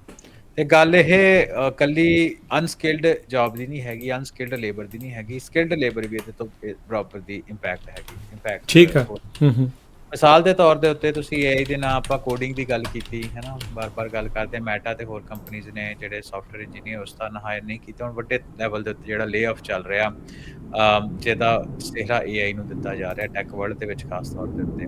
ਉਹ ਤੋਂ ਲੈਦਾ ਇਸ AI ਐਮਪਾਵਰਡ ਰੋਬੋਟਿਕਸ ਦੇ ਵਿੱਚ ਜਿਹੜੀ ਮਕੈਨੀਕਲ ਫਲੈਕਸੀਬਿਲਿਟੀ ਤੇ ਨਵੇਂ ਟੂਲਸ ਜਾਂ ਇਨਵੈਸਟਮੈਂਟ ਵੱਡੀ ਆਈ ਆ, ਉਹਦੇ ਵਿੱਚ ਇਹ ਆ ਕਿ ਉਹਨਾਂ ਜਿਹੜੇ ਕਾਫੀ ਹੱਦ ਤੱਕ ਸਿਮੂਲੇਸ਼ਨ ਕਹਿਣ ਦਾ ਮਤਲਬ ਵੀ ਉਹੀ ਕੰਮ ਜੋ ਮਨੁੱਖ ਕਰ ਸਕਦਾ, ਰੋਬੋਟਸ ਜਿਹੜੇ ਉਹ ਕਰ ਸਕਦੇ ਆ। ਉਹਨਾਂ ਦੀ ਕੈਪੇਬਿਲਿਟੀ, ਉਹਨਾਂ ਦੀ ਸਮਰੱਥਾ ਉਸ ਲੈਵਲ ਦੇ ਉੱਤੇ ਲਿਆਉਣ ਦੀ, ਉਹਦੇ ਉੱਤੇ ਕਾਫੀ ਵਰਕ ਹੋਇਆ ਤੇ ਉਹਦੇ ਵਿੱਚ ਕਾਫੀ ਸਕਸੈਸ ਆਪਾਂ ਦੇਖੀ ਵੀ ਆ। ਸੋ ਇਹਦੇ 'ਚ ਰਾਜਕਨ ਕੋਈ ਦੋ ਰਾਵਾਂ ਨਹੀਂ ਕਿ ਸਕਿਲਡ ਤੇ ਅਨਸਕਿਲਡ ਲੇਬਰ ਜਿਹੜੀ ਆਉਣ ਵਾਲੇ ਟਾਈਮ ਦੇ ਵਿੱਚ ਉਨੀ ਲੋੜ ਨਹੀਂ ਪੈਣੀ ਜਿੰਨੀ ਅੱਜ ਹੈਗੀ ਆ। ਪਰ ਜਿਹੜੇ ਟੈਸਲਾ ਦੇ CEO ਆ, ਹੈ ਨਾ, ਹੋਰ ਵੀ ਕੰਪਨੀਜ਼ ਰਨ ਕਰਦੇ ਆ, ਤਾਂ ਉਹਨਾਂ ਵਿੱਚ ਇਹ ਕਿਹਾ ਵੀ ਆਉਣ ਵਾਲੇ ਟਾਈਮ ਦੇ ਵਿੱਚ ਕੰਮ ਜਿਹੜਾ ਇਹ ਆਪਸ਼ਨਲ ਹੋਊਗਾ, ਕਿਉਂਕਿ ਸਾਰੇ ਕੰਮ ਤੇ AI ਤੇ ਰੋਬੋਟਿਕਸ ਨੇ ਕਰ ਦੇਣੇ, ਤੇ ਬੰਦੇ ਕਿਹੜੇ ਕੰਮ ਹੋਣਗੇ। ਉਹਨਾਂ ਵਿੱਚ ਹੋਰ ਇੱਕ ਐਗਜ਼ਾਮਪਲ ਵੀ ਪਾ ਦਿੱਤੀ ਵੀ ਕਹਿੰਦਾ ਇਹ ਇਦਾਂ ਹੋਊਗਾ ਵੀ ਜੇ ਤੁਸੀਂ ਸਪੋਰਟਸ ਜਾਂ ਵੀਡੀਓ ਗੇਮ ਤੁਸੀਂ ਖੇਡਣਾ ਚਾਹੋ ਤੇ ਤੁਸੀਂ ਖੇਡ ਸਕਦੇ ਹੋ, ਹੈ ਨਾ। ਵੀ ਹੁਣ ਕਹਿੰਦਾ it's more like growing a vegetable in your garden. ਹਾਂ, ਜੇ ਤੁਸੀਂ ਚਾਹੁੰਦੇ ਹੋ ਕਿ ਗਰੋ ਕਰੋ ਵੈਜੀਟੇਬਲ ਇਨ ਯੂਰ ਬੈਕਯਾਰਡ, ਤੁਸੀਂ ਕਰ ਸਕਦੇ ਹੋ, ਪਰ ਸਾਰਿਆਂ ਨੂੰ ਪਤਾ ਵੀ ਗਰੋ ਕਰਨਾ ਵੈਜੀਟੇਬਲ ਆਪਣੇ ਬੈਕਯਾਰਡ ਵਿੱਚ ਔਖਾ ਹੁੰਦਾ। ਪਰ ਸਟਿਲ ਕੁਛ ਲੋਕੀ ਜਿਹੜੇ ਆ ਉਹ ਵੈਜੀਟੇਬਲ ਗਰੋ ਕਰਦੇ ਆਪਣੇ ਬੈਕਯਾਰਡ ਬਿਕੋਜ਼ ਉਹ ਲਾਈਕ ਕਰਦੇ ਆ, ਹੈ ਨਾ। ਤੇ ਸੋ ਇਹ ਜਿਹੜੀ ਉਹਨਾਂ ਐਗਜ਼ਾਮਪਲ ਸਾਹਮਣੇ ਲੈ ਕੇ ਦਿੱਤੀ, ਗੱਲ ਇਹ ਹੈ ਕਿ ਜਦੋਂ ਆਪਾਂ ਇਦਾਂ ਦੇ ਟੈਕ ਦੇ ਮੋਗਲ ਹੀ ਕਹਿ ਸਕਦੇ ਹਾਂ, ਜਾਂ ਵੱਡੇ ਲੋਕ ਜਿਨ੍ਹਾਂ ਨੇ ਪੈਸਾ ਟੈਕ ਦੇ ਉੱਤੋਂ ਕਮਾਇਆ ਹੋਇਆ, ਤਾਂ ਉਹਨਾਂ ਨੂੰ ਡੈਫੀਨੇਟਲੀ ਥੋੜੀ ਜਿਹੀ ਵਿਜ਼ਨ ਜ਼ਿਆਦਾ ਹੁੰਦੀ ਆ। ਗਿਵ ਔਰ ਟੇਕ $500 ਟ੍ਰਿਲੀਅਨ ਦੇ ਆਸ-ਪਾਸ ਇਲਨ ਮਸਕ ਦੀ ਜਿਹੜੀ ਵਰਥ ਆ ਉਹ ਹੈਗੀ ਆ। ਤੇ ਉਹਨਾਂ ਨੇ ਆਪਣੇ ਜਿੰਨੇ ਵੀ ਬਿਜ਼ਨੈਸਿਸ ਇੰਟਰਸਟ ਆ ਉਹਦੇ ਤੇ ਉਹਨਾਂ ਦਾ ਪੂਰਾ ਜ਼ੋਰ ਲੱਗਾ ਹੋਇਆ ਵੀ ਉਹ AI ਫਿਊਲਡ ਰੋਬੋਟਿਕ ਪਾਵਰ ਜਿਹੜਾ ਫਿਊਚਰ ਆ ਉਹ ਹੋਏ, ਹੈ ਨਾ। ਉਹਨੇ ਇਹ ਵੀ ਕਿਹਾ ਵੀ ਮੇਰਾ ਗੋਲ ਹੈਗਾ ਕਿ 80% ਜਿਹੜੀ ਟੈਸਲਾ ਦੀ ਵੈਲਿਊ ਆ ਫੇਮਸ ਰੋਬੋਟ ਤੋਂ ਆਊਗੀ, ਜਿਹੜੇ ਕਿ ਮਨੁੱਖਾਂ ਵਰਗੇ ਰੋਬੋਟ ਆ ਤੇ ਜਨਰਲ ਪਰਪਸ ਰੋਬੋਟ ਆ, ਜਿਹੜੇ ਤੁਹਾਡੇ ਸਾਰੇ ਆ ਉਹ ਕੰਮ ਕਰ ਦੇਣਗੇ। ਸੋ ਪਰ ਹੁਣ ਉਹਦੇ ਵਿੱਚ ਗੱਲ ਇਹ ਆ ਵੀ ਜੇ ਕਿਸੇ ਨੂੰ ਪੈਸੇ ਕੰਮ ਕਰਨ ਦੀ ਲੋੜ ਨਹੀਂ ਜਾਂ ਕੰਮ ਕਰਨ ਦੀ ਉਹ ਹੈ ਨਹੀਂ ਆ, ਤੇ ਉਹ ਵਿਜ਼ਨ ਇੱਕ ਬੜਾ ਚੈਲੰਜਿੰਗ ਜਿਹਾ এনवायरमेंट ਆ, ਕਿਉਂਕਿ ਆਪਾਂ ਹੁਣ ਸਾਰੇ ਜਣੇ ਕੰਮ ਕਰਦੇ ਆ, ਭਾਵੇਂ ਕੋਈ ਬਿਜ਼ਨਸ ਰਨ ਕਰਦਾ, ਭਾਵੇਂ ਕੋਈ ਜੌਬ ਕਰਦਾ। ਜਦੋਂ ਕੰਮ ਕਰਦੇ ਆ ਉਹਦੇ ਤੋਂ ਕਾਫੀ ਜਿਹੜੀ ਇਕਨੋਮੀ ਆ ਉਹ ਤੁਰਦੀ ਆ, ਉਹਦੇ ਤੋਂ ਟੈਕਸ ਆਉਂਦਾ, ਉਹ ਤੋਂ ਸਰਕਾਰਾਂ ਪੈਸੇ ਬਣਾਉਂਦੀਆਂ, ਸਾਡੀ ਇਨਕਮ ਦਾ ਹਿੱਸਾ ਇਨਕਮ ਟੈਕਸ ਦੇ ਵਿੱਚ ਜਾਂਦਾ, ਉਹਦੇ ਤੋਂ ਜਿਹੜੀ ਸਾਰੀ ਇਕਨੋਮੀ ਆ ਉਹ ਚੱਲਦੀ ਆ। ਤੇ ਜੇ ਬੰਦੇ ਕੰਮ ਹੀ ਨਹੀਂ ਕਰਨਗੇ ਤੇ ਇਹ ਜਿਹੜਾ ਸਾਰਾ ਇਨਫਰਾਸਟ੍ਰਕਚਰ ਜਿਹੜਾ ਟੈਕਸ ਮਨੀ ਦੇ ਉੱਤੇ ਐਗਜ਼ਿਸਟ ਕਰਦਾ, ਇਹ ਬਿਲਕੁਲ ਕੋਲੈਪਸ ਹੋ ਜਾਏਗਾ। ਸੋ ਉਹਦੇ ਅਕੋਰਡਿੰਗਲੀ ਆਉਣ ਵਾਲੇ ਟਾਈਮ ਦੇ ਵਿੱਚ ਕੀ ਕਰਨਾ, ਵੱਖ-ਵੱਖ ਲੋਕਾਂ ਦੇ ਇਸ ਸੰਬੰਧੀ ਜਿਹੜੇ ਆ ਬਿਆਨ ਆਏ ਆ, ਹੈ ਨਾ। ਵੱਖ-ਵੱਖ ਯੂਨੀਵਰਸਿਟੀਜ਼ ਦੇ ਪ੍ਰੋਫੈਸਰ ਆ, ਉਹਨਾਂ ਨੇ ਇਹਦੇ ਉੱਤੇ ਬਿਆਨ ਦਿੱਤੇ ਆ ਵੀ ਇਦਾਂ ਦਾ ਕੰਮ ਹੋ ਸਕਦਾ ਜਾਂ ਨਹੀਂ ਹੋ ਸਕਦਾ। ਬਿਲਕੁਲ ਸਪਲਿਟ ਵਿਊਜ਼ ਆ ਜਿੱਦਾਂ, ਹੈ ਨਾ, ਹੁੰਦੇ ਆ। ਤੇ ਪਰ ਜਿਹੜੀ ਇਹ ਚੀਜ਼ ਆ ਇਹ ਸਾਨੂੰ ਸਾਹਮਣੇ ਰੱਖਣ ਦੀ, ਆਪਣੇ ਟਾਕ ਸ਼ੋਅ ਵਿੱਚ ਗੱਲ ਕਰਨ ਦਾ ਰਾਜਕਰਨ ਮਤਲਬ ਇਹ ਆ ਕਿ ਫਿਊਚਰ ਵਿੱਚ ਵਰਕ ਆਬਸੋਲੀਟ ਹੋਊਗਾ ਜਾਂ ਨਹੀਂ ਹੋਊਗਾ, ਇਹ ਤਾਂ ਸਾਨੂੰ ਨਹੀਂ ਪਤਾ, ਜਿੱਦਾਂ ਇਲਨ ਮਸਕ ਕਹਿ ਰਹੇ ਆ ਫਿਊਚਰ 'ਚ ਹੀ ਪਤਾ। ਪਰ ਇਹ ਚੀਜ਼ ਦਾ ਸਾਨੂੰ ਉਤੋਂ ਧਿਆਨ ਰੱਖਣ ਦੀ ਲੋੜ ਆ ਵੀ ਆਉਣ ਵਾਲਾ ਟਾਈਮ ਜਿਹੜਾ ਵਾ ਉਹ ਬਹੁਤ ਡਿਫਰੈਂਟ ਹੋਊਗਾ। AI ਤੇ ਰੋਬੋਟਿਕਸ ਕਰਕੇ ਜਿਹੜੇ ਚੇਂਜਸ ਠੀਕ ਆ ਹੈ। ਰਹੇ ਆ ਵਰਕਫੋਰਸ ਦੇ ਵਿੱਚ, ਉਹਨੂੰ ਆਲਰੇਡੀ ਆਪਾਂ ਦੇਖ ਰਹੇ ਹਾਂ ਤੇ ਹੂੰ। ਉਹਦੇ ਲਈ ਆਪਾਂ ਤਿਆਰ ਕਿੱਦਾਂ ਹੋਈਏ। ਫਿਰ ਆਪਣਾ ਜਿਹੜਾ ਮੋਟੋ ਹੈਗਾ ਕਿ ਆਪਾਂ ਆਉਣ ਵਾਲੇ ਟਾਈਮ ਦੇ ਵਿੱਚ ਐਜ਼ ਅ ਕਮਿਊਨਿਟੀ ਅਸੀਂ ਸਰਵਾਈਵ ਨਹੀਂ ਕਰਨਾ, ਅਸੀਂ ਥ੍ਰਾਈਵ ਕਰਨਾ, ਤੇ ਉਹਦੇ ਲਈ ਆਪਾਂ ਆਪਣੇ ਜਿਹੜੇ ਮਨ ਨੂੰ ਬਣਨੇ ਸ਼ੁਰੂ ਕਰੀਏ। ਅਗਲੀ ਗੱਲ ਵੀ ਇਹਦੇ ਨਾਲ ਹੀ ਕਾਈਂਡ ਆਫ ਜੁੜੀ ਹੋਈ ਆ। ਯੂਐਸ ਦੇ ਸੈਨੇਟਰ ਇਹ ਕਹਿ ਰਹੇ ਆ ਵੀ ਭਾਈ ਕੰਮ ਖਤਰੇ ਵਾਲਾ ਆ। 25% ਅਨਇੰਪਲੋਇਮੈਂਟ ਹੋ ਸਕਦੀ ਹੈ ਜਿਹੜੇ ਰੀਸੈਂਟ ਗ੍ਰੈਜੂਏਟਸ ਹੈਗੇ ਆ ਉਹਨਾਂ ਦੇ ਵਿੱਚ, ਤੇ ਸੋਸ਼ਲ ਡਿਸਰਪਸ਼ਨ ਵੱਡੀ ਆ ਸਕਦੀ ਹੈ ਥੈਂਕਸ ਟੂ AI। ਸੋ ਜਿਹੜੀ ਇਲਨ ਮਸਕ ਦੀ ਇਹ ਗੱਲ ਸੋ ਇਹਦੇ ਨਾਲ ਹੀ ਮੈਚ ਜਿਹੜੀ ਉਹ ਕਰ ਰਹੀ ਆ। ਲੋਕਾਂ ਨੂੰ ਟ੍ਰਾਂਜ਼ਿਟ ਕਰਨ ਦਾ ਟਾਈਮ ਮਿਲੂਗਾ ਕਿ ਨਹੀਂ? ਫਿਰ ਪੜ੍ਹਾਈ ਕਰਨ ਦੀ ਲੋੜ ਆ, ਨਹੀਂ ਕਰਨ ਦੀ ਲੋੜ ਆ, ਜੇ ਸਭ ਕੁਝ ਹੀ ਉਹਨੇ ਕਰ ਦੇਣਾ ਆ। So these are mix signals. ਹਾਂਜੀ, ਬਿਲਕੁਲ, ਉਹ 'ਚ ਕੋਈ ਦੋ ਰਾਵਾਂ ਨਹੀਂ। ਜਿਹੜੇ ਡੈਮੋਕ੍ਰੇਟ ਪੋਲੀਟੀਸ਼ੀਅਨ ਆ, ਉਹਨਾਂ ਨੇ ਇਹ ਗੱਲ ਕਹੀ ਕਿ 25% ਦੇ ਕਰੀਬ ਜਿਹੜੇ ਰੀਸੈਂਟ ਕਾਲਜ ਗ੍ਰੈਡ ਆ, ਉਹਨਾਂ ਦੀ ਅਨਇੰਪਲੋਇਮੈਂਟ ਦਾ ਜਿਹੜਾ ਰੇਟ ਹੋ, ਯਾਨੀ ਕਿ ਜਿਹੜੇ ਨਵੇਂ ਕਾਲਜ ਤੋਂ ਗ੍ਰੈਜੂਏਟ ਹੋ ਰਹੇ ਲੋਕ, ਉਹਨਾਂ ਦੀ ਜਿਹੜੀ ਗਿਣਤੀ ਹੈ 25% ਪਹੁੰਚ ਜੂ। ਤੇ ਰਾਜਕਨ ਮੈਂ ਇਹ ਵੀ ਦੱਸਦਾ ਵੀ ਅੱਜ ਦੇ ਟਾਈਮ ਦੇ ਵਿੱਚ ਵੀ ਜਿਹੜੀ ਨਿਊ ਕਾਲਜ ਗ੍ਰੈਡ ਆ, ਉਹਨਾਂ ਦੀ ਅਨਇੰਪਲੋਇਮੈਂਟ ਰੇਟ ਦਾ ਦਰ ਕਾਫੀ ਉੱਪਰ ਆ ਰੈਗੂਲਰ ਜਿਹੜੀ ਚੱਲਦੀ ਆ ਉਹਦੇ ਨਾਲ। ਹਾਂਜੀ, ਉਹ 9.3% ਆ। ਰੈਗੂਲਰ 4 ਕਿਤੇ ਆ ਸਮਥਿੰਗ। ਹਾਂਜੀ, ਨਿਊ ਕਾਲਜ ਗ੍ਰੈਡ ਜਿਹੜੇ ਆ ਉਹ ਜ਼ਿਆਦਾ ਵਾ। ਸੋ ਔਰ ਯੂਐਸ ਸੈਨੇਟਰ ਮਾਰਕ ਵਾਰਨਰ, ਜਿਹੜੇ ਕਿ ਡੈਮੋਕ੍ਰੇਟ ਆ, ਵਰਜੀਨੀਆ ਦੇ, ਉਹਨਾਂ ਬਲੂਮਬਰਗ ਦੇ ਨਾਲ ਗੱਲਬਾਤ ਕਰਦਿਆਂ ਇਹੀ ਦੱਸਿਆ ਕਿ ਜਿਹੜੀ ਲੈਵਲ ਆਫ ਸੋਸ਼ਲ ਡਿਸਟਰਪਸ਼ਨ ਹੋਣੀ ਆਉਣ ਵਾਲੇ ਟਾਈਮ ਦੇ ਵਿੱਚ, ਉਹ ਬਹੁਤ ਅਨਪ੍ਰੈਸੀਡੈਂਟਡ ਹੋਣੀ ਆ। ਤੇ ਉਹਦੇ ਲਈ ਆਪਾਂ ਕਹਿੰਦਾ front end of the pipeline ਨੂੰ ਹੀ ਟ੍ਰੇਨ ਨਹੀਂ ਕਰਾਂਗੇ ਤੇ ਮਿਡ ਕੈਰੀਅਰ ਦੇ ਉੱਤੇ ਲੋਕ ਪਹੁੰਚਣਗੇ ਕਿੱਦਾਂ? Naturally, right? ਸੋ ਉਹਦੇ ਵਿੱਚ ਉਹ ਗਵਰਨਰ ਕਹਿੰਦੇ ਆ ਕਿ ਉਹ ਇਕੱਠੇ ਹੋ ਕੇ ਇੱਕ ਵਰਕਿੰਗ ਗਰੁੱਪ ਜਿਹਾ ਬਣਾ ਰਿਹਾ, ਜਿਹੜਾ ਕਿ ਜੌਬ ਟ੍ਰੇਨਿੰਗ ਪ੍ਰੋਗਰਾਮ ਆ। ਵੀ ਉਹ AI ਕੰਪਨੀਜ਼ ਜਿਨ੍ਹਾਂ ਦੇ ਕਰਕੇ ਡਿਸਟਰਪਸ਼ਨ ਹੋ ਰਹੀ ਆ, ਉਹ ਥੋੜਾ ਜਿਹਾ ਉਹਨਾਂ ਦੀ ਰੈਵਨਿਊ ਦਾ ਹਿੱਸਾ ਉਹ ਇਸ ਕਾਸਟ ਨੂੰ ਕਵਰ ਕਰਨ, ਟ੍ਰੇਨਿੰਗ ਵੱਲ ਨੂੰ ਜਾਵੇ, ਅਕ੍ਰੋਸ ਦਾ ਆਇਲ ਆ ਉਹਨਾਂ ਨੇ। ਹਾਂਜੀ, ਟ੍ਰੇਨਿੰਗ ਵੱਲ ਨੂੰ ਜਾਵੇ। ਉਹ ਇੱਕ ਬਿੱਲ ਲੈ ਕੇ ਆ ਰਹੇ ਜੋਸ਼ ਹੌਲੀ ਦੇ ਨਾਲ, ਜਿਹੜੇ ਕਿ ਮਿਜ਼ੂਰੀ ਦੇ ਸ਼ਾਇਦ ਰਿਪਬਲਿਕਨ ਨੇ। ਸੋ ਬਾਈ ਪਾਰਟੀਜ਼ਨ ਬਿੱਲ ਆ ਰਿਹਾ, ਜਿਹੜੀ ਉਹ ਗੱਲਬਾਤ ਚੱਲ ਰਹੀ ਆ। ਪਾਰਟੀਜ਼ਨ ਬਿੱਲ ਜਿਹੜੀ ਉਹ ਲਿਆਉਣ ਦੀ ਕੋਸ਼ਿਸ਼ ਕਰ ਰਹੇ ਆ ਕਿ ਮੇਜਰ ਕੰਪਨੀਜ਼ ਤੇ ਫੈਡਰਲ ਏਜੰਸੀਜ਼ ਨੂੰ ਰਿਪੋਰਟ ਕਰਨਾ ਪਊਗਾ ਕਿ ਜਿਹੜੇ ਤੁਹਾਡੇ ਜੌਬ ਦੇ ਲੇ ਆਫ ਹੋਏ ਆ, ਇਹ AI ਦੇ ਰਿਲੇਟਡ ਆ ਜਾਂ ਨਹੀਂ ਆ। ਤੇ ਜਿਹਨਾਂ ਦੇ AI ਦੇ ਨਾਲ ਰਿਲੇਟਡ ਹੈਗੇ ਆ, ਉਹਨਾਂ ਦੇ ਵਿੱਚ ਰਾਜਕਰਨ ਉਹਨਾਂ ਨੇ ਕੁਝ ਟ੍ਰੇਨਿੰਗ ਫੰਡ ਇਦਾਂ ਦਾ ਐਸਟੈਬਲਿਸ਼ ਕਰਨ ਵੀ ਲੋਕਾਂ ਨੂੰ ਰੀਟ੍ਰੇਨ ਕੀਤਾ ਜਾਏ AI ਦੇ ਉੱਤੇ, ਤਾਂ ਕਿ ਉਹ ਜੌਬ ਦੇ ਕੰਮ ਦੇ ਪੈਰਲਲ ਹੋਣ। ਸੋ ਇਹ ਜਿਹੜੀ ਗੱਲਬਾਤ ਹੈ, ਚਲੋ ਇਹ ਤਾਂ ਬੋਥ side of the oil politics ਦੇ ਵਿੱਚ ਇਹ ਗੱਲਬਾਤ ਚੱਲ ਰਹੀ। ਪਰ ਥੋੜੇ ਦਿਨ ਪਹਿਲਾਂ ਹੀ ਇੱਕ ਕੰਪਨੀ, ਮੇਜਰ ਕੰਪਨੀ ਹੈ, ਸ਼ਾਇਦ ਮੈਂ ਜੇ ਗਲਤ ਨਾ ਹੋਵਾਂ ਤਾਂ ਉਹਦਾ ਨਾਂ IBM, don't quote me on it, ਪਰ ਇੱਕ ਮੇਜਰ ਕੰਪਨੀ ਆ, ਤੁਸੀਂ ਸਰਚ ਕਰ ਸਕਦੇ ਹੋ। ਉਹਨੇ ਆਲਰੇਡੀ ਕਿਹਾ ਵੀ ਅਸੀਂ ਇੱਕ ਫੰਡ ਬਣਾਉਂਦੇ ਆ, millions of dollars the fund, tens of million of dollar the fund ਆ, ਕਿ ਉਹਨਾਂ ਨੇ ਰੀਟ੍ਰੇਨ ਕਰਨ ਦੇ ਵਾਸਤੇ, ਜਿਹੜੇ ਉਹਨਾਂ ਦੇ ਬੰਦੇ ਲੇ ਆਫ ਹੋਏ ਆ, ਉਹਨਾਂ ਨੇ ਲੇ ਆਫ ਕੀਤਾ, ਤੇ ਉਹਨਾਂ ਨੂੰ ਰੀਟ੍ਰੇਨ ਕਰਨ ਦੇ ਵਾਸਤੇ ਉਹ ਜਿਹੜਾ ਫੰਡ ਆ ਐਸਟੈਬਲਿਸ਼ ਕੀਤਾ। ਸੋ ਜੋ ਗੱਲ ਜਿਹੜੀ ਪੋਲੀਟੀਕਲ ਗਲਿਆਰਿਆਂ ਦੇ ਵਿੱਚ, ਸਿਆਸੀ ਗਲਿਆਰਿਆਂ ਦੇ ਵਿੱਚ ਚੱਲ ਰਹੀ ਆ, ਔਨ ਗਰਾਊਂਡ ਵਿੱਚ ਵੀ ਉਹਦਾ ਆਪਾਂ ਇੱਕ ਐਗਜ਼ਾਮਪਲ ਜਿਹੜੀ ਆ ਉਹ ਮੈਂ ਅਜੇ ਕੱਲ ਹੀ ਦੇਖੀ ਸੀ। ਹੁਣ ਇਹਦੇ ਵਿੱਚ ਇਹ ਆ ਕਿ ਇਲਨ ਮਸਕ ਵਾਲੀ ਵੀ ਗੱਲ ਕੀਤੀ ਤੇ ਪੋਲਿਟਿਕਸ ਵਾਲੀ ਵੀ ਗੱਲ ਕੀਤੀ। ਇਹਨਾਂ ਦੋਨਾਂ ਚੀਜ਼ਾਂ ਦੇ ਆਪਾਂ ਟਾਕ ਸ਼ੋਅ ਕਰਨ ਦਾ ਇੱਥੇ ਮਤਲਬ ਇਹ ਆ ਵੀ ਫਿਊਚਰ ਦੇ ਵਿੱਚ ਜਿਹੜੀਆਂ ਟੈਕਨੋਲੋਜੀਜ਼ ਆ, ਇਹਨਾਂ ਨੇ ਡਿਸਰਪਸ਼ਨ ਲਿਆਉਣੀ ਤੈਅ ਵਾ। ਕਿਹੜੇ ਲੈਵਲ ਦੇ ਉੱਤੇ ਆਉਂਦੀ ਆ, ਉਹਦੇ ਵਿੱਚ ਕਈ ਵਾਰ ਜਿਹੜੇ ਨੰਬਰ ਐਗਜ਼ੈਜਰੇਟ ਹੋ ਜਾਂਦੇ ਆ। ਉਹਦੇ ਬਾਰੇ ਆਪਾਂ ਹੈ ਨਾ ਕੁਛ ਨਹੀਂ ਇੱਦਾਂ ਪ੍ਰੈਡਿਕਸ਼ਨ ਕਰ ਸਕਦੇ, ਪਰ ਇਹ ਗੱਲ ਤੇ ਤੈਅ ਆ ਵੀ ਫਿਊਚਰ ਜਿਹੜਾ ਉਹ ਥੋੜਾ ਡਿਸਰਪਟਿਵ ਹੋਊਗਾ ਤੇ ਆਪਾਂ ਉਹ ਡਿਸਰਪਸ਼ਨ ਦੇ ਲਈ ਤਿਆਰ ਹੋਈਏ। ਜੀ ਜੀ, ਬਿਲਕੁਲ। ਅੱਛਾ, ਜਾਂਦੇ ਇੱਕ ਗੱਲ ਕਰ ਲਈਏ ਹਰਵਿੰਦਰ। ਫਰਾਂਸ ਗਰੋਕ ਦੇ ਜਿਹੜਾ ਐਕਸ ਦਾ ਮਸਕ ਉਹਨਾਂ ਦੀ ਕੰਪਨੀ, ਜਿਹੜਾ ਗਰੋਕ ਚੈਟਬੋਟ ਆ, ਉਹਦੀ ਜਾਂਚ ਕਰੇਗਾ, ਇਨਵੈਸਟੀਗੇਟ ਕਰੂਗਾ ਹੋਲੋਕਾਸਟ ਡਿਨਾਈਲ ਕਲੇਮਸ ਨੂੰ, ਜਿਹੜਾ ਉਹ ਲੈ ਕੇ। ਇੱਕ ਤਾਂ ਇਹ ਮਸਲਾ ਕੀ ਆ, ਤੇ ਆਪਾਂ ਇਹਨਾਂ ਨੂੰ ਸਿੱਖਾਂ ਦੇ ਪੈਰਲਲੀ ਆਪਾਂ ਇਹਨੂੰ ਕਿੱਦਾਂ ਪਰਸਪੈਕਟਿਵ ਨੂੰ ਇਸ ਨੂੰ ਸਮਝਣਾ। ਸੋ ਰਾਜਕਰਨ ਗੱਲ ਇਹ ਹੋਈ ਕਿ ਜਿੱਦਾਂ ਵੱਖ-ਵੱਖ ਕੰਪਨੀਜ਼ ਦੇ ਨਾ ਆਪਾਂ ਆਪਣੇ ਅੱਜ ਕੱਲ੍ਹ ਅਸੀਂ ਦੇਖਦੇ ਹਾਂ ਚੈਟਬੋਟਸ ਆ, ChatGPT ਵਾਲਿਆਂ ਦਾ ਚੈਟ GPT ਆ। ਇਸੇ ਤਰ੍ਹਾਂ ਮਸਕ ਉਹਨਾਂ ਦੀ ਜਿਹੜੀ ਕੰਪਨੀ ਹੈ XAI, ਉਹਨਾਂ ਦਾ ਆਪਣਾ ਚੈਟਬੋਟ ਨਾਲ ਬਿਲਡ ਕੀਤਾ ਹੋਇਆ ਗ੍ਰੋਕ ਦੇ ਵਿੱਚ ਪੋਸਟ ਕੁਛ ਪਈਆਂ ਉਹਦੇ ਵਿੱਚ ਉਹਨਾਂ ਗ੍ਰੋਕ ਨੂੰ ਪੁੱਛਿਆ ਵੀ ਇਹ ਕੁਛ ਕੁਐਸਚਨ ਦਾ ਸਵਾਲ ਪੁੱਛਿਆ ਤੇ ਗ੍ਰੋਕ ਨੇ ਜਿਹੜਾ ਉਹਦਾ ਜਵਾਬ ਦਿੱਤਾ ਫ੍ਰੈਂਚ ਲੈਂਗੁਏਜ ਦੇ ਵਿੱਚ ਉਹ ਯੂਜ਼ੇਜ ਬਾਰੇ ਸੀ। ਉਹਦਾ ਉਹਨੇ ਜਵਾਬ ਇਹ ਦਿੱਤਾ ਕਿ ਜਿਹੜੇ ਉਹ ਚੈਂਬਰ ਸੀ ਉਹ ਡਿਸਇਨਫੈਕਸ਼ਨ ਕਰਨ ਦੇ ਲਈ ਕੋਈ ਵਾਇਰਸ ਸੀ ਉਹਦੇ ਸੰਬੰਧ ਦੇ ਵਿੱਚ ਇਦਾਂ ਕਰਕੇ ਜਵਾਬ ਦਿੱਤਾ ਜਦ ਕਿ ਜਿਹੜੇ ਐਕਚੁਅਲ ਗੈਸ ਚੈਂਬਰਸ ਆ ਉਹ ਯਹੂਦੀ ਲੋਕਾਂ ਨੂੰ ਸਵਾਲ ਜਿਹੜਾ ਉੱਠਿਆ ਵੀ ਇਹ ਹਿਸਟੋਰੀਕਲ ਫੈਕਟ ਨੂੰ ਡਿਸਟੋਰਟ ਕੀਤਾ ਉਹਨਾਂ ਤੇ ਵਾਇਲੇਟਡ ਕੀਤਾ ਸਾਡੇ ਪਲੇਟਫਾਰਮ ਦੇ ਰੂਲ ਨੂੰ ਤਾਂ ਉਹਦੇ ਕਰਕੇ ਫ੍ਰੈਂਚ ਐਡਮਿਨਿਸਟ੍ਰੇਸ਼ਨ ਨੇ ਫ੍ਰੈਂਚ ਗਵਰਨਮੈਂਟ ਨੇ ਐਕਸ਼ਨ ਲੈਣ ਦੀ ਗੱਲ ਕਹੀ ਆ ਚੈਟਬੋਟ ਮੇਕਰ ਗ੍ਰੋਕ ਦੀ ਵੀ ਉਹਦੇ ਉੱਤੇ ਸੀ ਕੀਤੀ ਆ ਕਿਉਂਕਿ 1 ਮਿਲੀਅਨ ਤੋਂ ਉੱਪਰ ਜ਼ਿਆਦਾ ਜਿਹੜੇ ਲੋਕ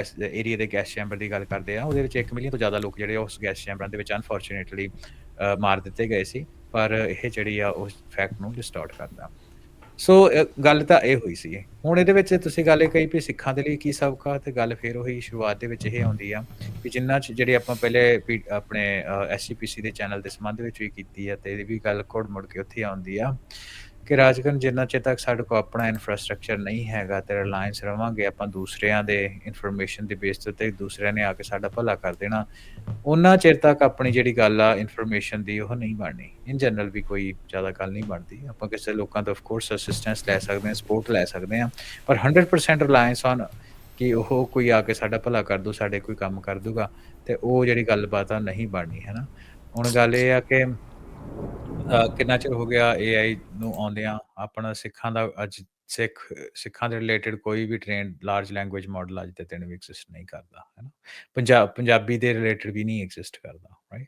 ਸੋ ਇਹ ਇੱਕ ਕੁਝ ਸਾਡੇ ਲਈ ਸਵਾਲ ਖੜੇ ਹੁੰਦੇ ਆ ਵੀ ਆਉਣ ਵਾਲਾ ਟਾਈਮ ਜਿਹੜਾ ਕਿ ਸਾਰਾ AI ਦੇ ਨਾਲ ਰਿਲੇਟਡ ਆ 3-4 ਸਾਲ ਤੋਂ ਹੋ ਗਏ ਰੌਲਾ ਪੈਂਦੇ ਆ ਵੀ ਬਹੁਤ ਜ਼ਿਆਦਾ ਡਿਸਟਰਪਸ਼ਨ ਹੋ ਜਾਣੀ ਆ ਤੇ ਆਪਣੀ ਜਿਹੜੀ ਉਹਦੇ ਵਿੱਚ ਪੈਨੀਟ੍ਰੇਸ਼ਨ ਆ ਉਹ ਹੈ ਨਹੀਂ ਆ ਬਿਲਕੁਲ ਵੀ ਕੁਛ ਬੰਦੇ ਹੈਗੇ ਤੁਸੀਂ ਗਿਣਤੀ ਉਂਗਲਾਂ ਦੇ ਉੱਤੇ ਗਿਣ ਸਕਦੇ ਹੋ ਪਰ ਮੋਟੇ ਤੌਰ ਦੇ ਉੱਤੇ ਕਮਿਊਨਿਟੀ ਦਾ ਕੋਈ ਪਲਾਨ ਹੋਏ ਐਕਸ਼ਨ ਹੋਏ ਇਸ ਸੰਬੰਧ ਦੇ ਵਿੱਚ ਇਹਨੂੰ ਕਿੱਦਾਂ ਐਡਰੈਸ ਕਰਨਾ ਉਹ ਰਾਜਕਰਨ ਆਪਾਂ ਨੂੰ ਸਿਸਟੈਮਿਕ ਤੌਰ ਤੇ ਦੇਖਣ ਨੂੰ ਨਹੀਂ ਮਿਲਿਆ ਸੋ ਇਸ ਪਾਸੇ ਆਪਾਂ ਨੂੰ ਸਾਰਿਆਂ ਨੂੰ ਧਿਆਨ ਦੇਣ ਦੀ ਲੋੜ ਆ ਤੇ ਇਸ ਪਾਸੇ ਸਾਰਿਆਂ ਨੂੰ ਨਿੱਠ ਕੇ ਕੰਮ ਕਰਨਾ ਚਾਹੀਦਾ ਮੈਂ ਤਾਂ ਇਹੀ ਕਹੂੰਗਾ ਕਿ ਇਹਦੇ ਵਿੱਚ ਜਿੱਦਾਂ ਹਮੇਸ਼ਾ ਆਪਾਂ ਗੱਲ ਕਰਦੇ ਵੀ ਜੀ ਜੀ ਬਿਲਕੁਲ ਸੋ ਸਮਾਂ ਵੀ ਆਪਣੇ ਪ੍ਰੋਗਰਾਮ ਦਾ ਹਰਵਿੰਦਰ ਹੁਣ ਇੱਥੇ ਹੀ ਸਮਾਪਤ ਆ ਤੇ ਬਹੁਤ ਬਹੁਤ ਸ਼ੁਕਰੀਆ ਬੜੀ ਮਿਹਰਬਾਨੀ ਮਿਲਦੇ ਹਾਂ ਫਿਰ ਆਪਾਂ ਅਗਲੀ ਵਾਰ ਸਭ ਨੂੰ ਪੰਜਾਬੀ ਟੈਕ ਟਾਕ ਦੇ ਵਿੱਚ ਮੇਰੇ ਰਾਜਕਰਨਵੀਰ ਸਿੰਘ ਵੱਲੋਂ ਮੇਰੇ ਹਰਵਿੰਦਰ ਸਿੰਘ ਕੰਗ ਵੱਲੋਂ ਸਭ ਨੂੰ ਪਿਆਰ ਸਤਿਕਾਰ ਸਨ ਕੀ ਜਹੀ ਸਤਿ ਸ਼੍ਰੀ ਅਕਾਲ ਸੁਣਦੇ ਰਹੋ ਦੇਖਦੇ ਰਹੋ Punjabi radio USA Punjabi TV USA